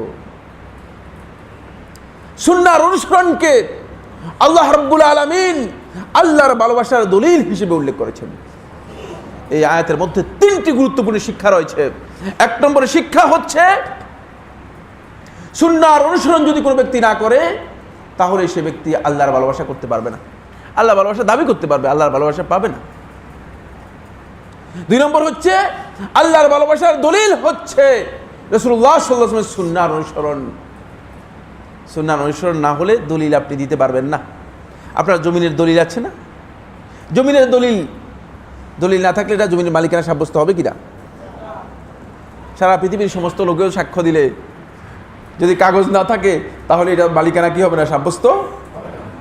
ঠিক আল্লাহর ভালোবাসার দলিল আপনাকে পেশ করতে হবে। এই সুন্নাহর অনুসরণের মাধ্যমে, সুন্নাহর অনুসরণ বাদ দিয়ে যদি আপনি আল্লাহর ভালোবাসার দাবি করে থাকেন, শুধুমাত্র নিছক মৌখিক দাবি হবে, এটি আপনার সাব্যস্ত হবে না। হাসান বসরি রহমতুল্লাহ আয়াতে তাফসীরের মধ্যে বলেন, হাসান বসরি রহমতুল্লাহ বলেন, ইদ্দাআ কওমুন মাহাব্বাতাল্লাহি সুবহানাহু ওয়া তাআলা, একদল লোক আল্লাহ রাব্বুল আলামিনের ভালোবাসার কথা দাবি করলো, দাবি করে বসলো আল্লাহ রাব্বুল আলামিনের ভালোবাসার কথা, আমরা আল্লাহকে ভালোবাসি। আমাদের গ্রামে গঞ্জে দেখেছি একদল লোক আছে, বলছে নামাজ রোজা না করলে কি হবে, আমার অন্তর ঠিক আছে। এরকম আছে না একদল লোক? নামাজ রোজা নেই, কিচ্ছু ঠিক নাই, উযু নাই, গোসল নাই, হজ নাই, যাকাত নাই, কিচ্ছু নাই, তাহারাত বলতে কিচ্ছু নাই, আর নিজে নিজে দাবি করে যাচ্ছে যে নামাজ রোজা নাই, কিন্তু আলহামদুলিল্লাহ আমার কি ঠিক আছে, আমার অন্তর ঠিক আছে। ভাবসাবটা এমন যে এদের অনেকে আবার আল্লাহর সাথে গোপনে গোপনে প্রেমও করে, নাউযুবিল্লাহি মিন যালিক। আল্লাহর সাথে প্রেম করা জায়েজ আছে কিনা? হারাম, হারাম। শরীহ আকীদা তাহাবিয়ার মধ্যে ইবনে আবিল ইস রাহমাতুল্লাহ আলাইহি স্পষ্ট করে উল্লেখ করেছেন আল্লাহ রাব্বুল আলামিনের সাথে প্রেম নেই। আল্লাহ রাব্বুল আলামিনের ভালোবাসার দলিল হচ্ছে মুহাম্মদ রাসূলুল্লাহ সাল্লাল্লাহু আলাইহি ওয়াসাল্লামের আনুগত্য, সুন্নাহর আনুগত্য। সুন্নাহর আনুগত্য না থাকলে আল্লাহর সাথে কোনো ভালোবাসা নেই, কোনো সম্পর্ক নেই। আপনি আল্লাহ রাব্বুল আলামিনের বান্দা কিনা সেটাও আল্লাহ রাব্বুল আলামিন স্বীকার করবে কিনা সন্দেহ। এজন্য শেখুল ইসলাম ইবনুল কাইয়িম রাহমাতুল্লাহ বলেন, তা'সিল ইলাহা ওয়া তাজমু হুব্বাহু হাযা মুহালুন ফিল কিয়াস বাদিউ লাউ কুনতা সাদিকান ফি হুব্বিহি লাআতা'তাহু ইন্নাল মুহিব্বা লিমান ইউহিব্বু ইউতি'উ। সুবহানাল্লাহ। তিনি বলতেছেন তা'সিল ইলাহা ওয়া তাজমু হুব্বাহু, আল্লাহ এবং তার রাসূলের আনুগত্য বাদ দিয়ে অবাধ্য হও আর নিজে নিজে এই দাবি করো যে রাসূলকে ভালোবাসি, আল্লাহকে ভালোবাসি। এখানে আমাদের আশেকে রাসূল, সো কল্ড আশেকে রাসূল পাওয়া যায় আমাদের দেশে বহু, যেগুলো দেয়ালের মধ্যে আশেকে রাসূল, বুঝতে পেরেছেন কিনা? আশিক রাসূলের পরিচয় আমি আপনাদেরকে দেয়ালের মধ্যে আশিক রাসূল নয়, আশিক রাসূলের পরিচয় হচ্ছে রাসূল সাল্লাল্লাহু আলাইহি ওয়াসাল্লামের সুন্নাহ অনুসরণের মাধ্যমে, আর অন্য কোনো কাজের মাধ্যমে আশিক রাসূল হতে ফালতু আশিক রাসূল, সুন্নাহর আশিক রাসূল নয়, এটা দেয়ালের আশিক রাসূল। তাসিল ইলাহা ওয়া তাজউমু হুব্বাহু, আল্লাহ এবং তার ভালোবাসার রাসূলের ভালোবাসার দাবি করছো অথচ নির্দেশনা লঙ্ঘন করছো, এটা কিভাবে হতে পারে? হাযা মুহালুন ফিল কিয়াস বাদি, অসম্ভব, ইম্পসিবল, মোটেও হতে পারে না। ফিল কিয়াস বাদিউ, কিয়াসের মধ্যে এটা স্পষ্ট যে আল্লাহর অবাধ্য যে হবে, রাসূলের অবাধ্য যে হবে, সে আল্লাহ এবং তার রাসূলকে ভালোবাসে না, সে ভালোবাসে না। ওয়াইন কুনতা সাদিকান ফি হুব্বিহি লাআতাহু, যদি আল্লাহ এবং তার রাসূলের ভালোবাসায় তুমি সত্যবাদী হও তাহলে অবশ্যই তুমি রাসূলের আনুগত্য করতে, কারণ ফাইনাল মুহিব্বা লিমান ইউহিব্বু ইউতিউ, যে যাকে ভালোবাসে সে তার অনুসরণ করে, তার আনুগত্য করে। আপনি দেখেন না, আপনারা রাগ করেন না, আমি যখন আপনাদের টুপির দিকে তাকাই আমি বুঝতে পারি যে আপনার হুজুরে যে টুপি দিয়েছে আপনিও সেই টুপি দিয়ে আসছেন, ঠিক কিনা? মানে টুপির পর্যন্ত আনুগত্য করে যাচ্ছেন কোন ব্যক্তির, কিন্তু আমার নবী সাল্লাল্লাহু আলাইহি ওয়াসাল্লামের হাদিসের আনুগত্য করতে পারলেন না। এটা কেমন হতে পারে? এটা আমরা কোন সুন্নাত আলোচনা করছি? আল্লাহ রাসূল সাল্লাল্লাহু আলাইহি ওয়াসাল্লাম ভালোবাসার কথা বলেন, অথচ তার হাদিস যখন আপনার সামনে বলা হয় তখন আপনি আস্তে করে হাদিসকে অস্বীকার করে বসেন। হতে পারে? বন্ধুগণ, একটু চিন্তা করুন, একটু চিন্তা করলেই আপনার কাছে হয়তো দিগন্ত মুক্ত হতে পারে। কোরআন এবং সুন্নাহর অনুসরণ ছাড়া আর নাজাতের কোনো পথ নেই, একটাই পথ। এই জন্য রাসূল সাল্লাল্লাহু আলাইহি ওয়াসাল্লাম এই পথটাই দেখিয়েছেন। সুতরাং ইমাম হাসান বসরি রাহমাতুল্লাহি আলাইহি তাফসীরের মধ্যে বলেন, ইদ্দা কওমুন মাহাব্বাতাল্লাহি সুবহানাহু ওয়া তাআলা, একদল লোক আল্লাহর ভালোবাসার কথা দাবি করলো, ফাবতালাহুমুল্লাহু বিহাযিহিল আয়া, তাদেরকে আল্লাহ রাব্বুল আলামিন এই আয়াতের মাধ্যমে একটা পরীক্ষা দিলেন, বলে যে পরীক্ষায় উত্তীর্ণ হও, তারপরে ভালোবাসা নিয়ে আসো। পরীক্ষাটা হলো এটাই, ফাত্তাবিউনি, আমার আনুগত্য করো। যদি রাসূলের আনুগত্য না থাকে তাহলে ভালোবাসার দাবি করো না, এই ভালোবাসার কোনো দাম নেই। তাই আল্লাহ রাব্বুল আলামিনের ভালোবাসার দাবি করবেন, রাসূলের আনুগত্যের দলিল পেশ করবেন।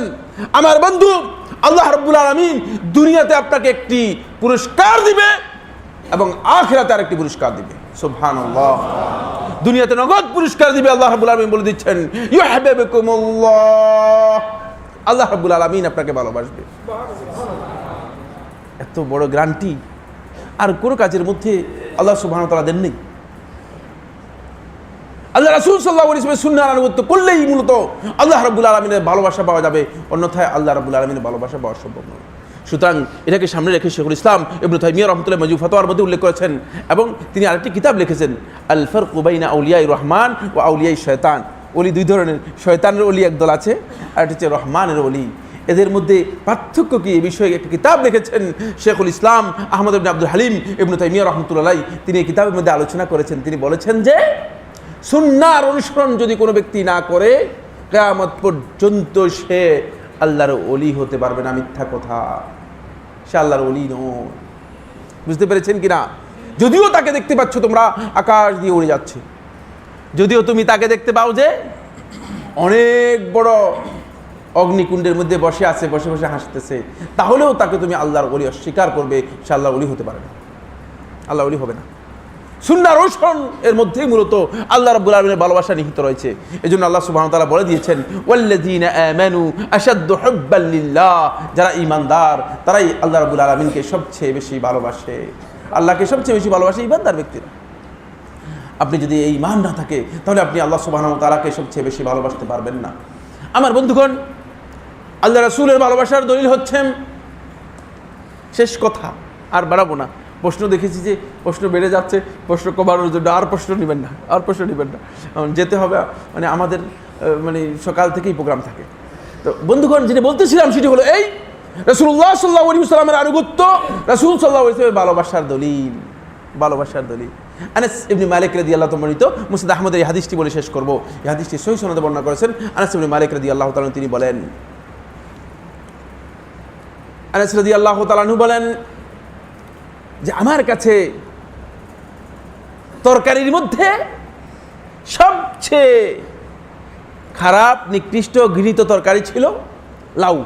লাউ চিনেন তো আপনারা? কদু কি নাম বলে, মানে লাউ বা কদু? লাউ কদু একই জিনিস, মানে নাম ভিন্ন, মানে দুইটা বক্তব্য ভিন্ন। আমার কাছে সবচেয়ে নিকৃষ্ট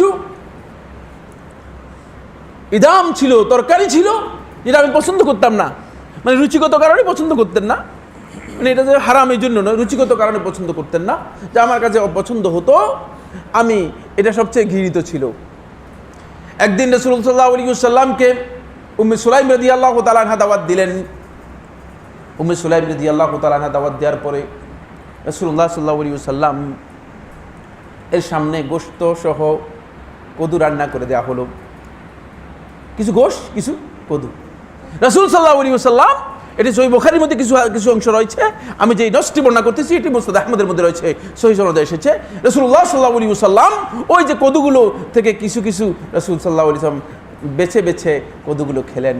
আমি দেখতে পেলাম আল্লাহ রাসূল সাল্লাল্লাহু আলাইহি ওয়াসাল্লাম কদুগুলো খাচ্ছেন। তোমাদেরকে আল্লাহর কসম দিয়ে বলছি, সেদিন থেকে সবচেয়ে পছন্দের খাবার আমার কাছে মনে হচ্ছে সেটা হচ্ছে এই লাউ, যেহেতু আমার নবী সাল্লাল্লাহু আলাইহি ওয়াসাল্লাম পছন্দ করেছেন। এটা সুন্নাহ, রাসূলের আনুগত্য এখানেই প্রমাণ করে, ভালোবাসা এখানেই আপনার।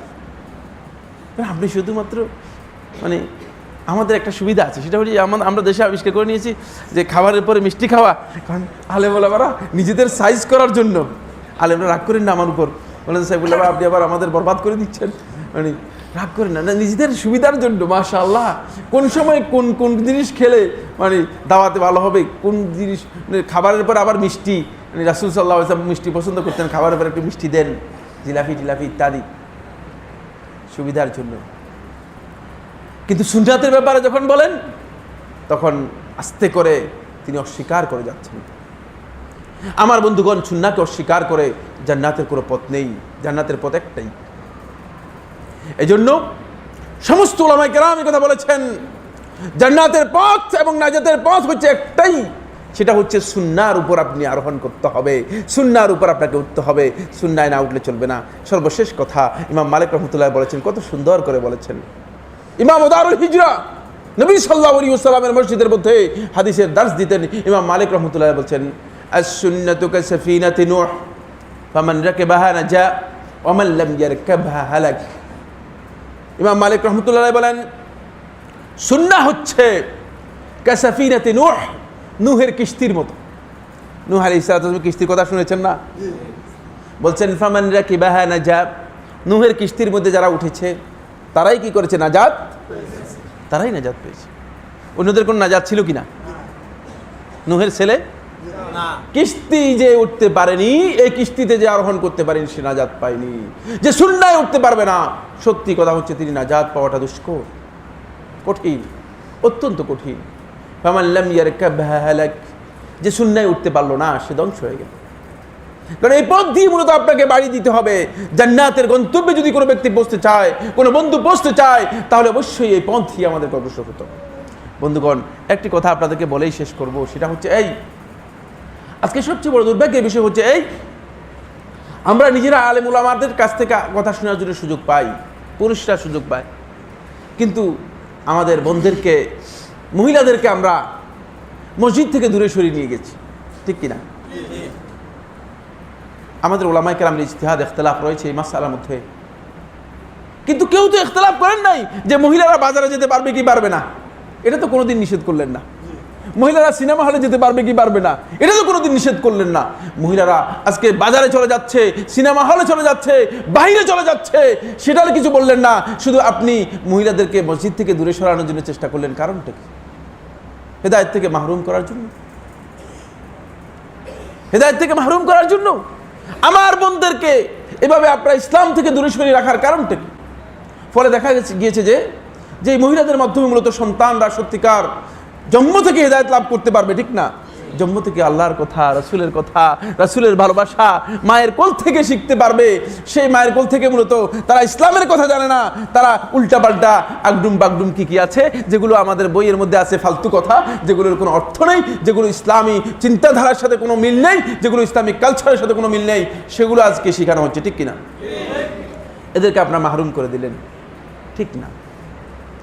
আমার বন্ধুগণ, এই মুহূর্তে আমার মনে পড়েছে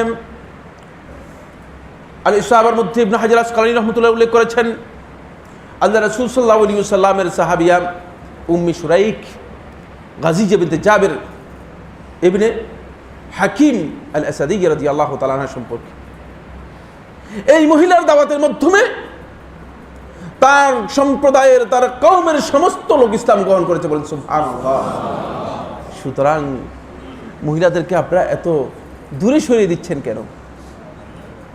তাদেরকে না দাওয়াতের জন্য সহযোগিতা করতে বলেছেন, না ইসলাম জানার জন্য সহযোগিতা করতে বলেছেন, বরং আমাদের অনেক বন্ধুগণ আন্দাজে না জেনে একথা বলে যে তাদেরকে মহিলাদের পড়ানোর দরকার নেই, পড়ালেখার জ্ঞান দেওয়ারই দরকার নেই। ওই যে আয়েশা রাদিয়াল্লাহু তাআলা আনহা, আল্লাহ রাসূল সাল্লাল্লাহু আলাইহি ওয়াসাল্লামের যারা বেশি হাদিস বর্ণনা করেছে তাদের মধ্যে আয়েশা রাদিয়াল্লাহু তাআলার স্থান কত নম্বর কে বলতে পারবেন? মাশাআল্লাহ, এখন তো আলেম আছে দেখা যাচ্ছে, মাশাআল্লাহ মাশাআল্লাহ, সুবহানাল্লাহ। উরওয়া রাদিয়াল্লাহু তাআলা আনহু প্রশ্ন করলেন, ইয়া উম্মাতা, হে আয়েশা রাদিয়াল্লাহু তাআলা আমাদের মা, হাদিসের জ্ঞান রাসূল সাল্লাল্লাহু আলাইহি ওয়াসাল্লামের কাছ থেকে আপনি লাভ করতে পেরেছেন, এটা মুসনাদ আহমদের সহিহ হাদিস, আহমদ শাকির রহমতুল্লাহ এর তাহকিকের মধ্যে সহিহ বলেছেন, হে আমার মা, আল্লাহ রাসূল সাল্লাল্লাহু আলাইহি ওয়াসাল্লামের কাছ থেকে আপনি সুন্নাহর জ্ঞান নিয়েছেন, এজন্য আপনি সুন্নাহর ব্যাপারে এত বড় পণ্ডিত, কিন্তু মেডিকেল সায়েন্সের ব্যাপারে আপনি এত বড় পণ্ডিত হলেন কিভাবে? কিভাবে মেডিকেলের বিষয়ে এত তথ্য আমাদেরকে দিচ্ছেন? আমরা তো আশ্চর্য বোধ করছি, আপনি কোত্থেকে এগুলো জানলেন? বুঝতে পেরেছেন কিনা? আয়েশা রাদিয়াল্লাহু তাআলা সম্পর্কে বলছেন। তখন আয়েশা রাদিয়াল্লাহু তাআলা বললেন, শেষ বছর যখন রাসূল সাল্লাল্লাহু আলাইহি ওয়াসাল্লাম অসুস্থ হয়ে পড়লেন, শেষ বছর রাসূলুল্লাহ সাল্লাল্লাহু আলাইহি ওয়াসাল্লাম একটু অসুস্থ ছিলেন, আপনারা জানেন অসুস্থ ছিলেন, এবং সর্বশেষ 4 দিন আগে সুস্থ হয়েছিলেন একটু।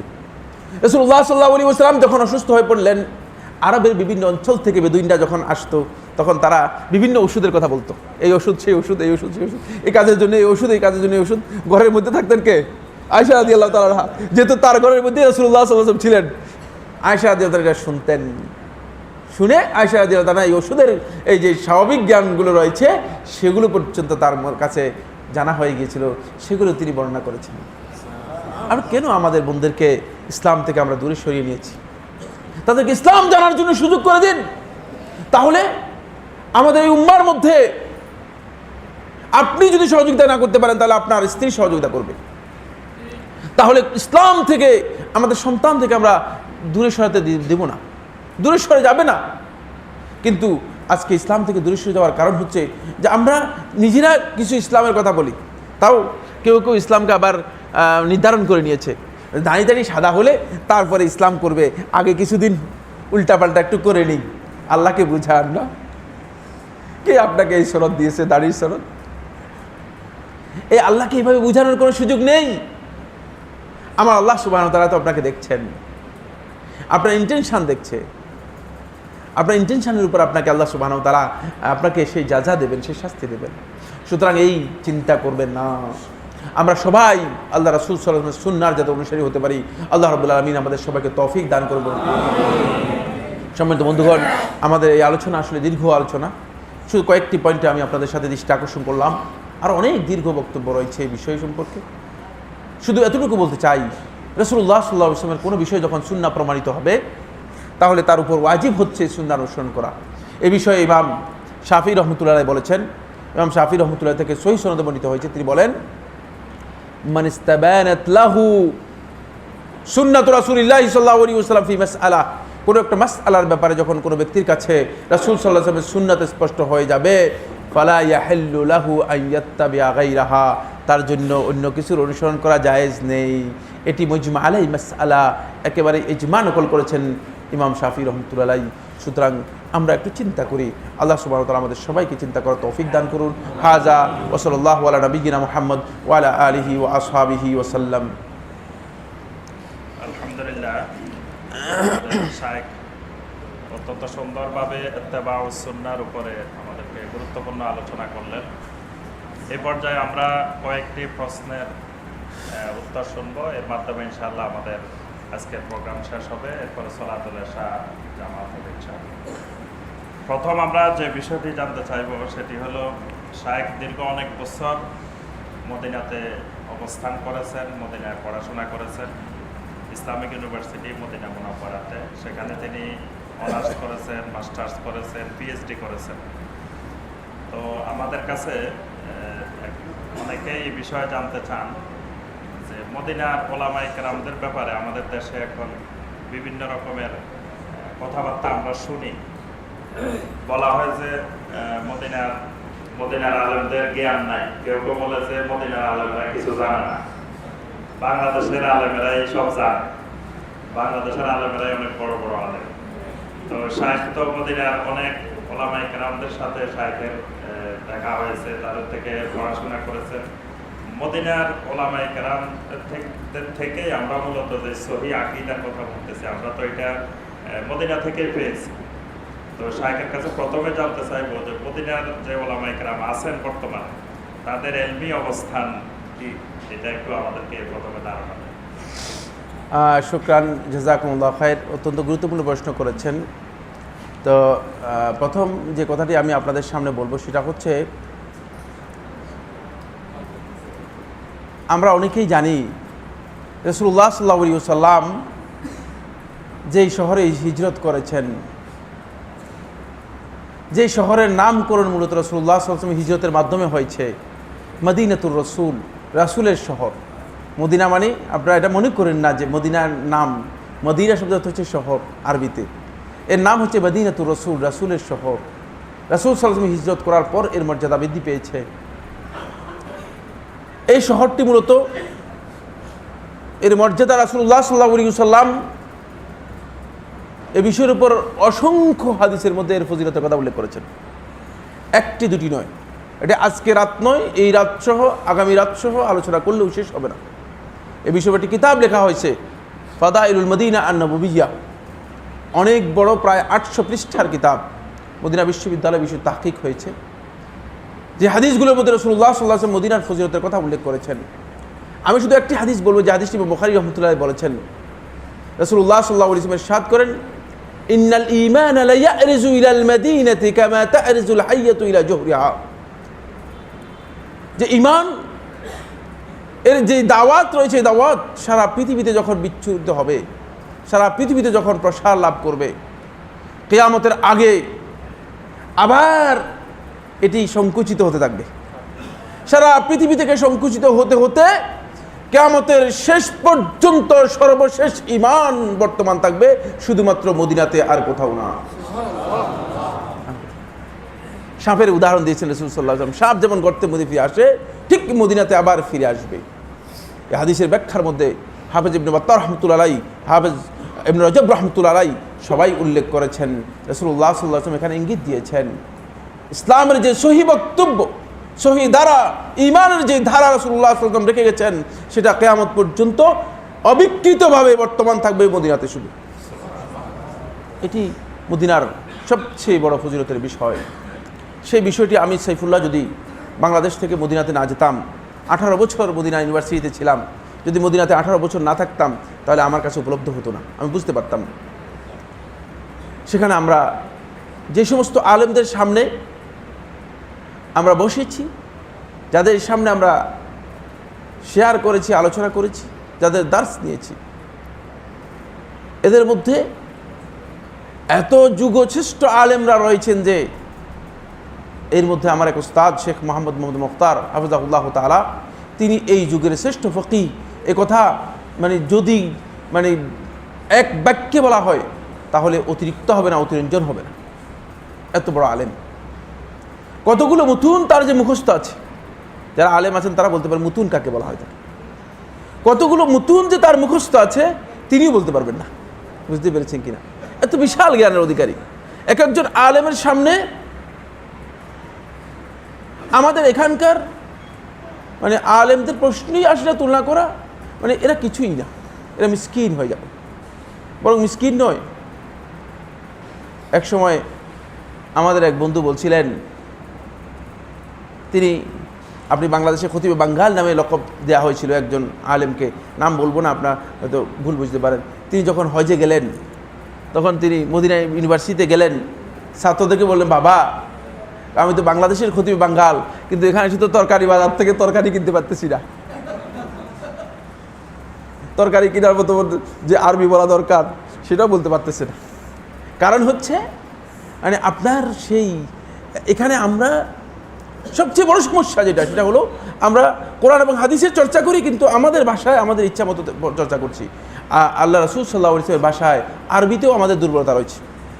অথচ আপনি পার্শ্ববর্তী দেশ ভারতে যান, আলেমদেরকেই বলছি, ভারতে যান, এমন এমন আলেম রয়েছে যারা আরবিতে মানে নির্দ্বিধায় বলে যাচ্ছে, বেতলাকা বলে যাচ্ছে, এবং তাদের ভাষাগত জ্ঞান, তাদের এলিম কত বিশাল পর্যায়ের। আমাদের এর কারণ হচ্ছে একটাই, সেটা হলো এই আমরা অল্পেতে মনে করি যে আমি অনেক জেনে গিয়েছি, আর আপনারা তো আমাকে মানে জোর করে শেখ বানাই ফেলছেন। বুঝতে পেরেছেন কি না? না, আমি এখানে শেখ হয়েছি, আমার যদি মানে মনে করেন আমার শেখরা যদি দেখে যে কি তুমি শেখ হলা কীভাবে। আমাদের এক বন্ধু, আমাদের বাংলাদেশের সবচেয়ে বড় আলেমদের মধ্যে একজন, তিনি বললেন যে এক শেখের কাছে বললেন যে শেখ, আমরা আলহামদুলিল্লাহ আমরা 4 ভাই আছি, আমরা 4 ভাই আলেম। না, আমার বড় ভাই আলেম, ওর 4 ভাই আলেম, মানে কারা কারা আলেম? বলে আমার বড় 3 ভাই আছে, এরাও আলেম। বলছে তারপরে আমিও আলেম। আনতা বড় তো আলেম, তুমি নিজেও আলেম। মাশাআল্লাহ মাশাআল্লাহ, মানে তিনি আশ্চর্য বোধ করছেন যে তুমি কি বলতেছো, এটা তুমি আলেম। আমার বন্ধুগণ, শেখ বিন বাজ রহমতুল্লাহ আলাইহির সামনে বহুবার বসেছি, যেটা হাদিস নয় বলেছেন, আমি সকল প্রচেষ্টা করেও সেটাকে হাদিস বলতে পারিনি, হাদিস সাব্যস্ত করতে পারিনি আমার তাহকিকে। বুঝতে পেরেছেন কিনা? হাদিসের উপর আমরা তো কিছু পড়েছি, ইসলামিক ল এর উপর, ফিকহুল মুকারনের উপর পিএইচডি করেছি মদিনা বিশ্ববিদ্যালয়, কিন্তু তারপরেও মানে এই সমস্ত শেখদের জ্ঞানের সামনে মানে একেবারেই তুচ্ছ, কিচ্ছু না, এদের সামনে একেবারে তুচ্ছ। আমরা মনে করি শুধু দাবি করলেই আলেম হওয়া যায় না, কিন্তু আমাদের মধ্যে একটা মিসকনসেপ্ট রয়েছে, সেটা হচ্ছে এই, আমরা আহলুল ইলমদেরকে আসলে তুচ্ছ জ্ঞান করি, এটা ঠিক না। মদিনাতে অনেক বড় বড় আলেম রয়েছেন। শেখ হাম্মাদ আল আনসারী রহমতুল্লাহ আলাই, তিনি হাদিসের অনেক বড় জ্ঞানী ছিলেন। তিনি সরাসরি রাসূলুল্লাহ সাল্লাল্লাহু আলাইহি ওয়াসাল্লাম পর্যন্ত সনদ দিয়ে হাদিস বর্ণনা করতেন। বুঝতে পেরেছেন কিনা? এই যুগে এমন ব্যক্তি রয়েছে যিনি কুতুবে সিত্তার হাদিসগুলোকে তার সনদে, মানে তার নিজের সনদে, এখানে যারা আলেম আছে তারা বুঝার কথা, তার নিজের সনদে রাসূলুল্লাহ সাল্লাল্লাহু আলাইহি ওয়াসাল্লাম পর্যন্ত রিওয়ায়াত করে যাচ্ছেন শেখ মুহাম্মদ হাসান দুদু রহমাতুল্লাহ হাফিজাহুল্লাহ তাআলা। যিনি নিজের সনদে রাসূল সাল্লাল্লাহু আলাইহি ওয়াসাল্লাম পর্যন্ত হাদিস বর্ণনা করে যাচ্ছেন। সুতরাং মানে না জেনে আপনি আন্দাজে আগাবেন না, ভুল পথে কোনো সময় আগাবেন না। বুঝতে পেরেছেন কি না? এটা আপনাদের ভুল। কিন্তু আলেমদের রয়েছে, এমন এমন আলেমদের মানে সামনে আমরা উপস্থিত হয়েছি, সত্যিকার অর্থে আমরা বুঝতে পেরেছি। আমরা বাংলাদেশে কিছু পড়ালেখা করে গিয়েছি, পড়ি নাই যেমন নয়, কিন্তু মানে এরপরে আমরা এখন আপনাদের মানে দেখতেছি, আমরা বিভিন্ন মাদারিস বিভিন্ন জায়গায় আমরা ঘুরে দেখেছি যে এর মধ্যে 2 জন লোক পাওয়া যায় না যারা ভালো করে আরবি বুঝে, এলেম তো দূরের কথা। বুঝতে পেরেছেন কিনা? এই জন্য আমরা আফসোস করছি যে আমাদেরকে এলমের চর্চা করতে হবে সবাইকে। আমি একজন তালেবে ইলম, সবাই তালেবে ইলম, এখানে নিজেকে আলেম দাবি করার কোনো দরকার নেই। সবাই সিকার অফ নলেজ, জ্ঞান অর্জন করার জন্য চেষ্টা করব, চেষ্টা করে যাওয়াই হচ্ছে আমাদের মূল কাজ। আল্লাহ তাআলা আমাদের সবাইকে তৌফিক দান করুন। আলহামদুলিল্লাহ, আমাদের প্রশ্ন তো অনেক, আমরা একটু সংক্ষেপেই আলোচনা করব ইনশাআল্লাহ। মামুন সিদ্দিকী ভাই তিনি কয়েকটি প্রশ্ন করেছেন। একটি হলো হাত বাঁধার ব্যাপার, সেটি উনি বলছেন যে নামাজের সময় বুকে হাত বাঁধতে হবে নাকি নাভির নিচে, নাকি উভয়টা সহি, আবার পুরুষ আর মহিলারা 2 জায়গায় বাঁধা, এইটার ব্যাপারে। ধন্যবাদ। এটি একটি বিতর্কিত মাসালা। নামাজের সময় বুকে হাত বাঁধার ব্যাপারে এবং নাভির নিচে বাঁধার ব্যাপারে 2 ব্যাপারেই হাদিস রয়েছে। নাভির নিচে বর্ণিত যে হাদিসটি আলী ইবনে আবি তালিব রাদিয়াল্লাহু তাআলা থেকে ইমাম তিরমিজি রাহমাতুল্লাহ সুনানের মধ্যে বর্ণনা করেছেন এবং আবু দাউদের সুনান এক riwayat-এর মধ্যে এসেছে, এটিকে অধিকাংশ আহলুত তাহকিক বাকি উলামা ইকরাম দাঈফ বলেছেন, দুর্বল বলেছেন, এবং এই বিষয়ের উপর একটা কিতাবও লিখেছেন। এমন এই কিতাবটি খুব গুরুত্বপূর্ণ। মোহাম্মদ হায়াত সিন্দি রহমতুল্লাহ আলাইহি একটি কিতাব লিখেছেন এই হাদিসের তাহকিকের উপর। সেখানে এই হাদিসটাকে মূলত বিতর্কিত, যথেষ্ট বিতর্কিত উল্লেখ করা হয়েছে। আর বুকের উপর হাত বাঁধার বিষয়ে যে হাদিসটি রয়েছে, এটি 2টি বর্ণনার মধ্যে এসেছে। ওয়াইল ইবনে হুজর রাদিয়াল্লাহু তাআলা একটি হাদিসের মধ্যে রাসূলুল্লাহ সাল্লাল্লাহু আলাইহি ওয়াসাল্লামের এই হাদিসটি বর্ণনাটিকে আরেকটা আবু উমামা বাহিলী রাদিয়াল্লাহু তাআলা বর্ণিত হাদিসের মধ্যে, এই দুটাকেই শেখ নাসিরউদ্দিন আলবানী রহমতুল্লাহ সহি বলেছেন। এই হাদিসের মধ্যেও যথেষ্ট বিতর্কের কথা রয়েছে, কিন্তু শেখ নাসিরউদ্দিন আলবানী রহমতুল্লাহ সহ আলেমদের মধ্যে অনেক মুহাক্কিক উলামা ইকরাম সহি বলেছেন। 2টি বিষয় মূলত আলেমদের মাঝে বিতর্কিত রয়েছে। ফলে ইমাম তিরমিজি রহমতুল্লাহ খুব সুন্দর একটি সমাধান দিয়েছেন, সেটা হচ্ছে এই ব্যাপারে ওয়াসাআত রয়েছে, উদারতা আছে। বুঝতে পেরেছেন কিনা? উদারতা আছে। এখন উদারতা আছে, সুন্নাহ অনুসরণ যদি কেউ করতে চান তিনি রাসূলুল্লাহ সাল্লাল্লাহু আলাইহি ওয়াসাল্লাম সুন্নাহ অনুযায়ী বুকের উপর বাঁধাটাই হচ্ছে সুন্নাহ। বাকি কেউ যদি নাভির নিচে বাঁধেন তার সাথে এ নিয়ে কোনো বিতর্ক করার বিষয় নয়, যেহেতু এই মর্মে যে রেওয়ায়তটি রয়েছে সেই রেওয়ায়তটি নিয়েও আলেমদের মাঝে বক্তব্য রয়েছে এবং সালাফদের আমল দিয়ে ইমাম তিরমিজি রহমতুল্লাহ উল্লেখ করেছেন যে এর মধ্যে সালফে সালেহিন উদারতা দেখিয়েছেন, এখানে বাড়াবাড়ির কোনো সুযোগ নেই। ভাইয়ের আরেকটি প্রশ্ন হলো, কোনো ব্যক্তি মুসলমানের ঘরে জন্ম নিল, আল্লাহকে স্বীকার করলো কিন্তু সালাত আদায় করলো না, ইবাদত বন্দেগী করলো না, সে কি জান্নাতে যাবে কিনা? সুন্দর প্রশ্ন করেছেন। যে ব্যক্তি মুসলমানের ঘরে জন্ম করলো, সলাতও আদায় করলো না, কিছুই আদায় করলো না, সে আল্লাহকে স্বীকার করলো কিভাবে? আল্লাহকে স্বীকার করেনি, সে আল্লাহকে স্বীকার করেনি। সত্যিকার অর্থে আল্লাহ রাব্বুল আলামিনকে স্বীকার করলে আল্লাহ সুবহানাহু ওয়া তাআলার এই বিধানকে মেনে নিত, আল্লাহ রাব্বুল আলামিনকে সত্যিকার স্বীকার করেনি। ফলে সলাৎ ত্যাগকারী ব্যক্তি মূলত তার কোনো আমল যদি সলাৎ ত্যাগ করে থাকে তার কোনো ইবাদত কিছুই গ্রহণযোগ্য হবে না। এবং রাসূলুল্লাহ সাল্লাল্লাহু আলাইহি ওয়াসাল্লাম যেটা বলেছেন, আল হাদুল্লাযী বাইনানা ওয়া বাইনাহুম তারকুস সালাহ, আমাদের মাঝে আর মুশরিকদের মাঝে কাফেরদের মাঝে যে পার্থক্য সেটা হচ্ছে তারকুস সালাহ, সালাত ত্যাগ করা। যদি কেউ এই সালাত ত্যাগ করে থাকেন তিনি তাহলে এই গণ্ডির মধ্যে পড়ে যাবেন। আরেকটি প্রশ্ন, এখানে অনেকগুলো প্রশ্ন আসছে এই বিষয়টির উপরে, এটি একটু আমাদেরকে বিস্তারিত করে দিন। সেটি হলো মাযহাব বিষয়, ফিকহি মাযহাব। এটা বিভিন্নভাবে আসছে, আমি সবগুলোতে দেখছি প্রায় 10-12টা প্রশ্ন আসছে যে কোনো সুনির্দিষ্ট মাযহাব অনুসরণ করা ফরজ কিনা, অথবা সহিহ হাদিস অনুযায়ী চললে আমি যদি মাযহাবের দুই একটা বিষয় ব্যতিক্রম করি কোনো অসুবিধা আছে? এই বিষয়গুলো বিভিন্নভাবে আসছে। হ্যাঁ, মাযহাবের বিষয়ে অনেকগুলো প্রশ্ন আপনারা করেছেন, প্রশ্ন করতেই পারেন। মাযহাব নিয়ে একটু ইদানিং খুব বেশি নাড়াচড়া হচ্ছে এবং লোকেরা মানে কিছু কথাবার্তা বলছেন। তো মাযহাব মূলত এটা হচ্ছে অপিনিয়ন, অভিমত।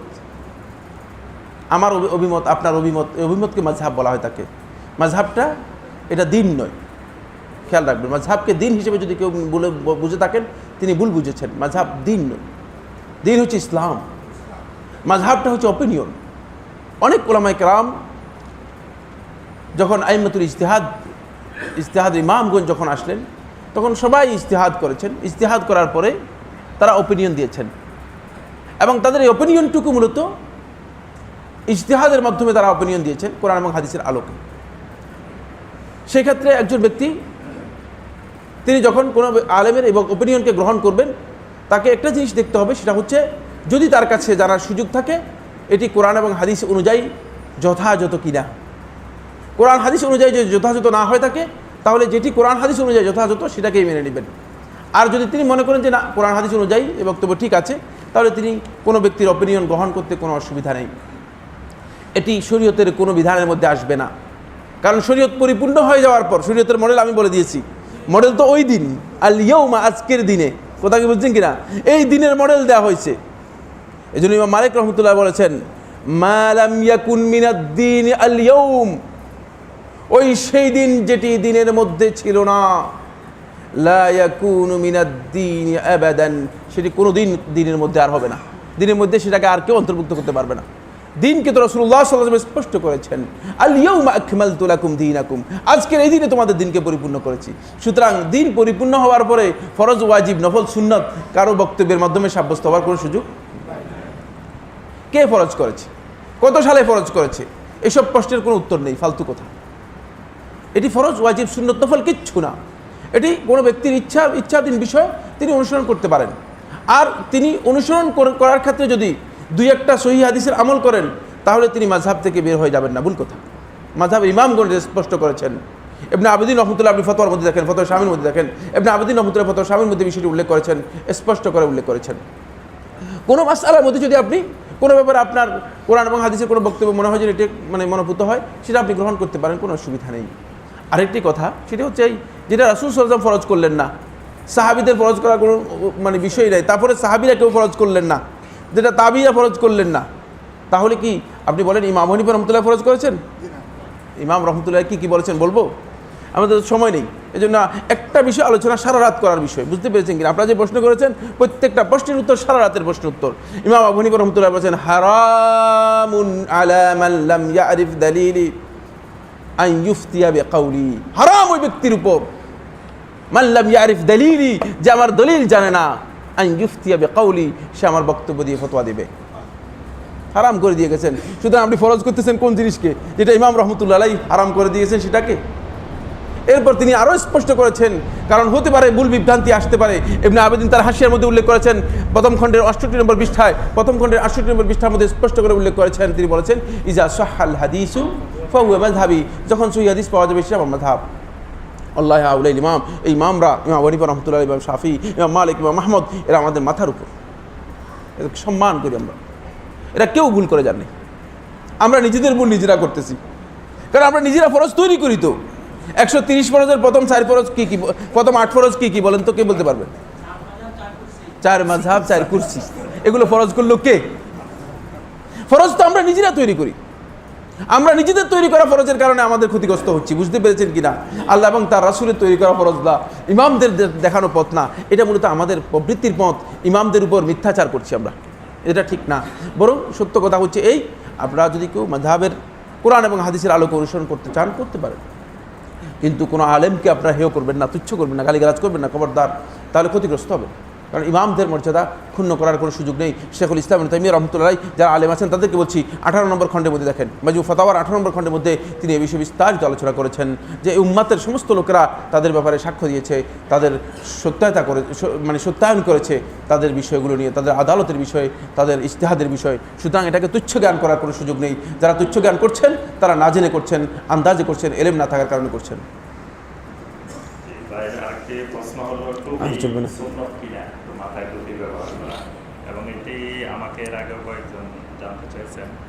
আপনি টিভিতে একটা উত্তরে টুপির ব্যাপারে বলছিলেন, তো এই বিষয়টা একটু পরিষ্কার করা। রাসূলুল্লাহ সাল্লাল্লাহু আলাইহি ওয়াসাল্লামের কাজগুলো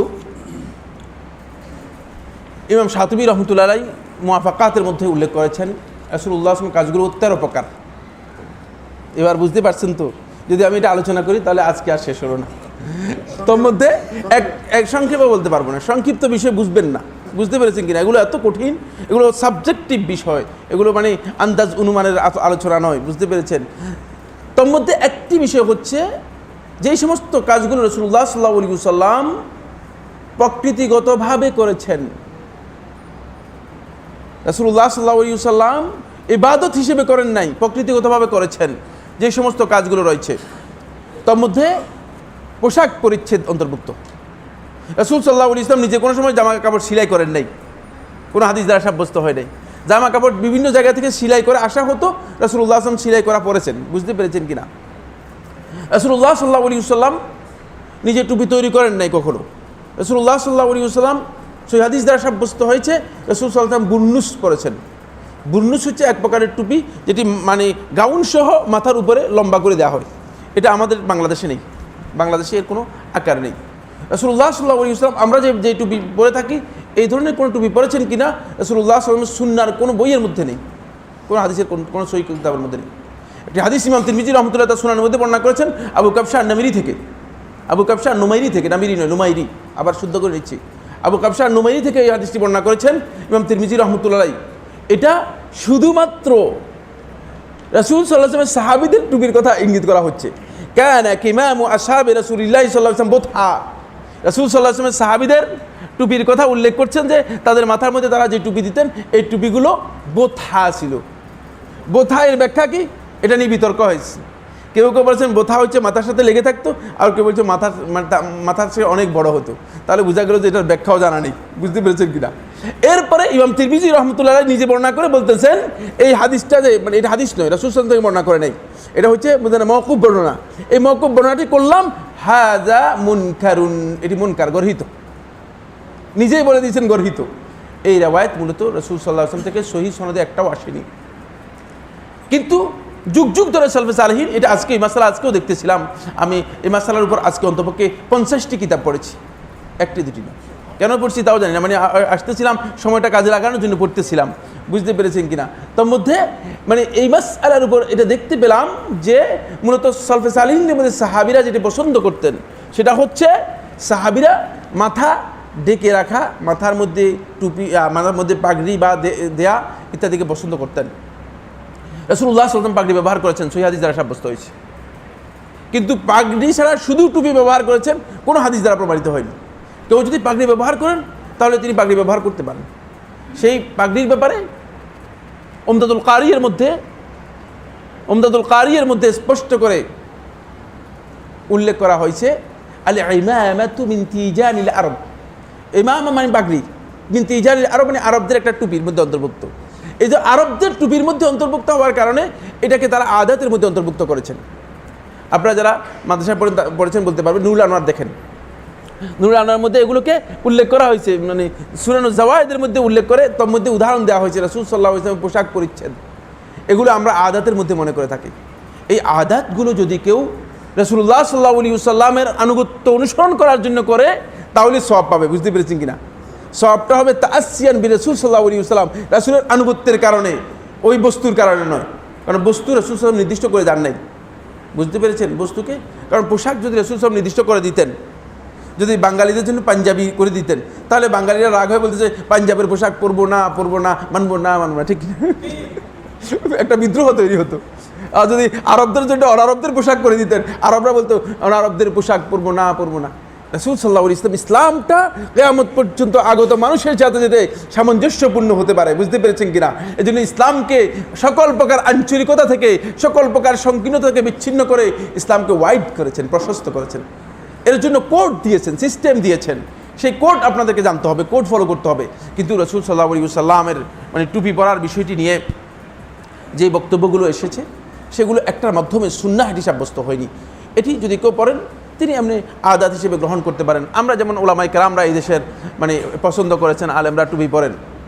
বরং এই বিষয়ে মানে শেখ মোহাম্মদ সাইবিন রহমতুল্লাহ শুরুল মুমতের মধ্যে আজকে দেখেছি, তিনি বলেছেন যে যদি কোনো সমাজের মধ্যে টুপি প্রচলন না থাকে তাহলে সেখানে যদি কেউ টুপি পরে মানে ঘুরে তাহলে তার এটা গুনাহ হওয়ার সম্ভাবনা রয়েছে। কারণ এটা লেবাসুস শুহরা হয়ে যেতে পারে, লোকদেরকে বোঝানোর জন্য। যেমন আপনি দেখবেন একদল লোককে দেখা যায় মানে তারা মানে বিভিন্ন ধরনের পোশাক মানে অন্যরকম, রাস্তা দিয়ে গেলে সবাই তাকিয়ে রয়েছে, মানে লোকটাকে আরে এটা কি, নিজেকে একটু জাহির করার জন্য জাহিরি পোশাক, এটাকে লেবাসুস শুহরা বলা হয় না। রাসূলুল্লাহ সাল্লাল্লাহু আলাইহি ওয়াসাল্লাম হারাম করেছেন। খেয়াল রাখতে হবে। বুঝতে পেরেছেন কিনা? যেটা হারাম করেছে সেটা পরে আমাদের সুযোগ নেই। কিন্তু কেউ যদি আলেমদের এই মানে এইভাবে তরিকা যেটা আছে সেটা অনুযায়ী আমল করে থাকেন তিনি করতে পারেন। আল্লাহ রাব্বুল আলামিন আমাদেরকে বুঝার তৌফিক দান করুন। ওয়া আখিরু দাওয়ানা আলহামদুলিল্লাহি রাব্বিল আলামিন। আর আজকের প্রশ্ন দিয়ে লাভ নেই, রাত অনেক বেশি হয়ে গেছে, আপনাদের অনেক কষ্ট হচ্ছে, ঠিক না? ইনশাআল্লাহ তাআলা আমরা ওইটা দিন আপনাদেরকে সময় দিব। আমি আপনাদের অবগতির জন্য বলছি যে সকাল 7টা থেকে এখন পর্যন্ত আমি এভাবেই আছি, প্রোগ্রাম মানে চলতেই আছে। এজন্য আসলে মানে আর বেশি কি ইমামের পিছনে সূরা ফাতিহা আপনারা পড়তে পারেন, কোনো অসুবিধা নেই। দুনিয়ার কোনো আলেম বলেন নাই যে ইমামের পিছনে সূরা ফাতিহা পড়া হারাম। ইখতিলাফ হয়েছে ইমামের পিছনে সূরা ফাতিহা পড়তে হবে কি হবে না এই মাসালা নিয়ে, কিন্তু কেউ বলেন নাই যে ইমামের পিছনে সূরা ফাতিহা পড়া হারাম। আমার জানা নেই, ইমাম আবু হানিফা রাহমাতুল্লাহ আলাইহি বলেন নাই, কোনো ইমাম বলেন নাই। সুতরাং এটা আপনাদের খেয়াল রাখতে হবে যে ইমামের পিছনে সূরা ফাতিহা আপনারা পড়তে পারেন, যেহেতু রাসূলুল্লাহ সাল্লাল্লাহু আলাইহি ওয়াসাল্লাম হাদিস দ্বারা সাব্যস্ত হয়েছে। আল্লাহু আ'লাম ওয়া সাল্লাল্লাহু আলা নবিয়িনা মুহাম্মদ। রাসূল সাল্লাল্লাহু আলাইহি ওয়াসাল্লাম হাদিসের মধ্যে বলেছেন, সুনান তিরমিজির হাদিসের মধ্যে রয়েছে যে মজলিসের মধ্যে এই দোয়া পড়ে উঠবে, আল্লাহ রাব্বুল আলামিন ওই মজলিসে যত গুনাহ আছে সবগুলো কাফফারা করে দিবেন। মানে সুবহানাল্লাহ, আমার সাথে বলেন সুবহানাকা আল্লাহুম্মা ওয়া বিহামদিকা আশহাদু আল্লা ইলাহা ইল্লা আনতা আস্তাগফিরুকা ওয়া আতুবু ইলাইক। এটা আপনাদেরকে তালকিন দিই নেই, জাস্ট আপনাদের জানা নেই, এই জন্য পরে আবার মনে করেন সাইফুল্লাহ ভাই মনে এখানে মুরিদ বানানোর জন্য আসছেন। আলহামদুলিল্লাহ, আমরা শাইখের জন্য দোয়া করি, আল্লাহ শাইখের আলেমকে আরো বৃদ্ধি করে দিন। আল্লাহ তার হায়াতের মধ্যে বরকত দান করুন। আমরা যেন আরো এই জাতি